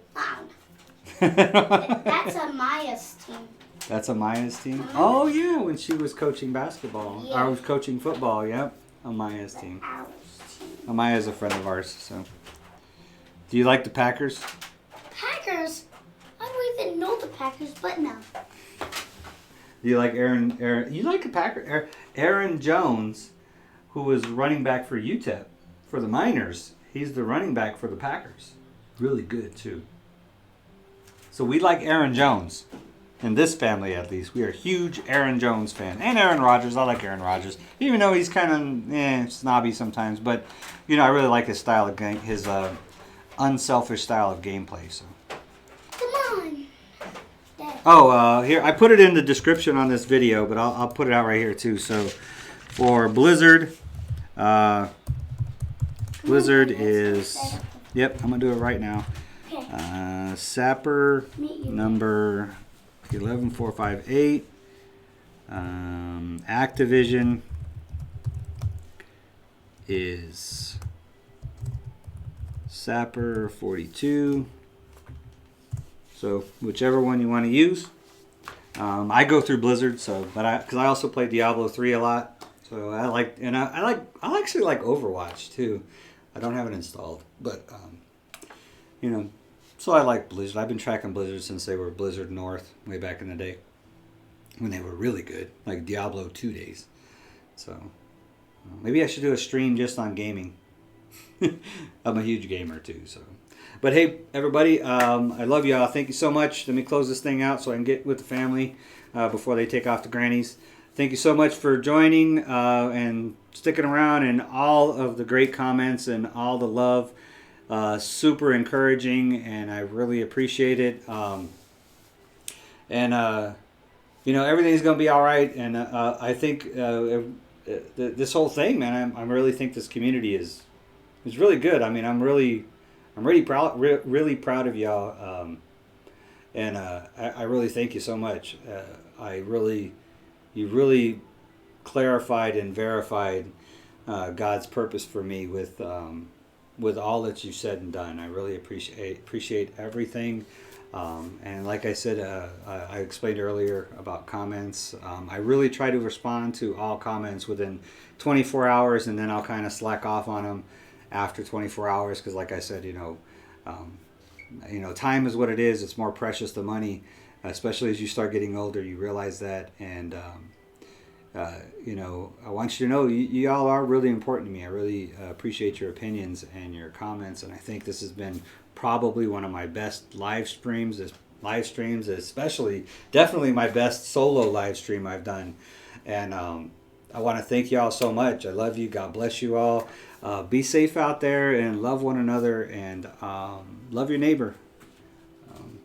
I appreciate everything. I got to go help this dude out so he can go kick some butt on Fortnite. So peace out, everybody, and thank you so much.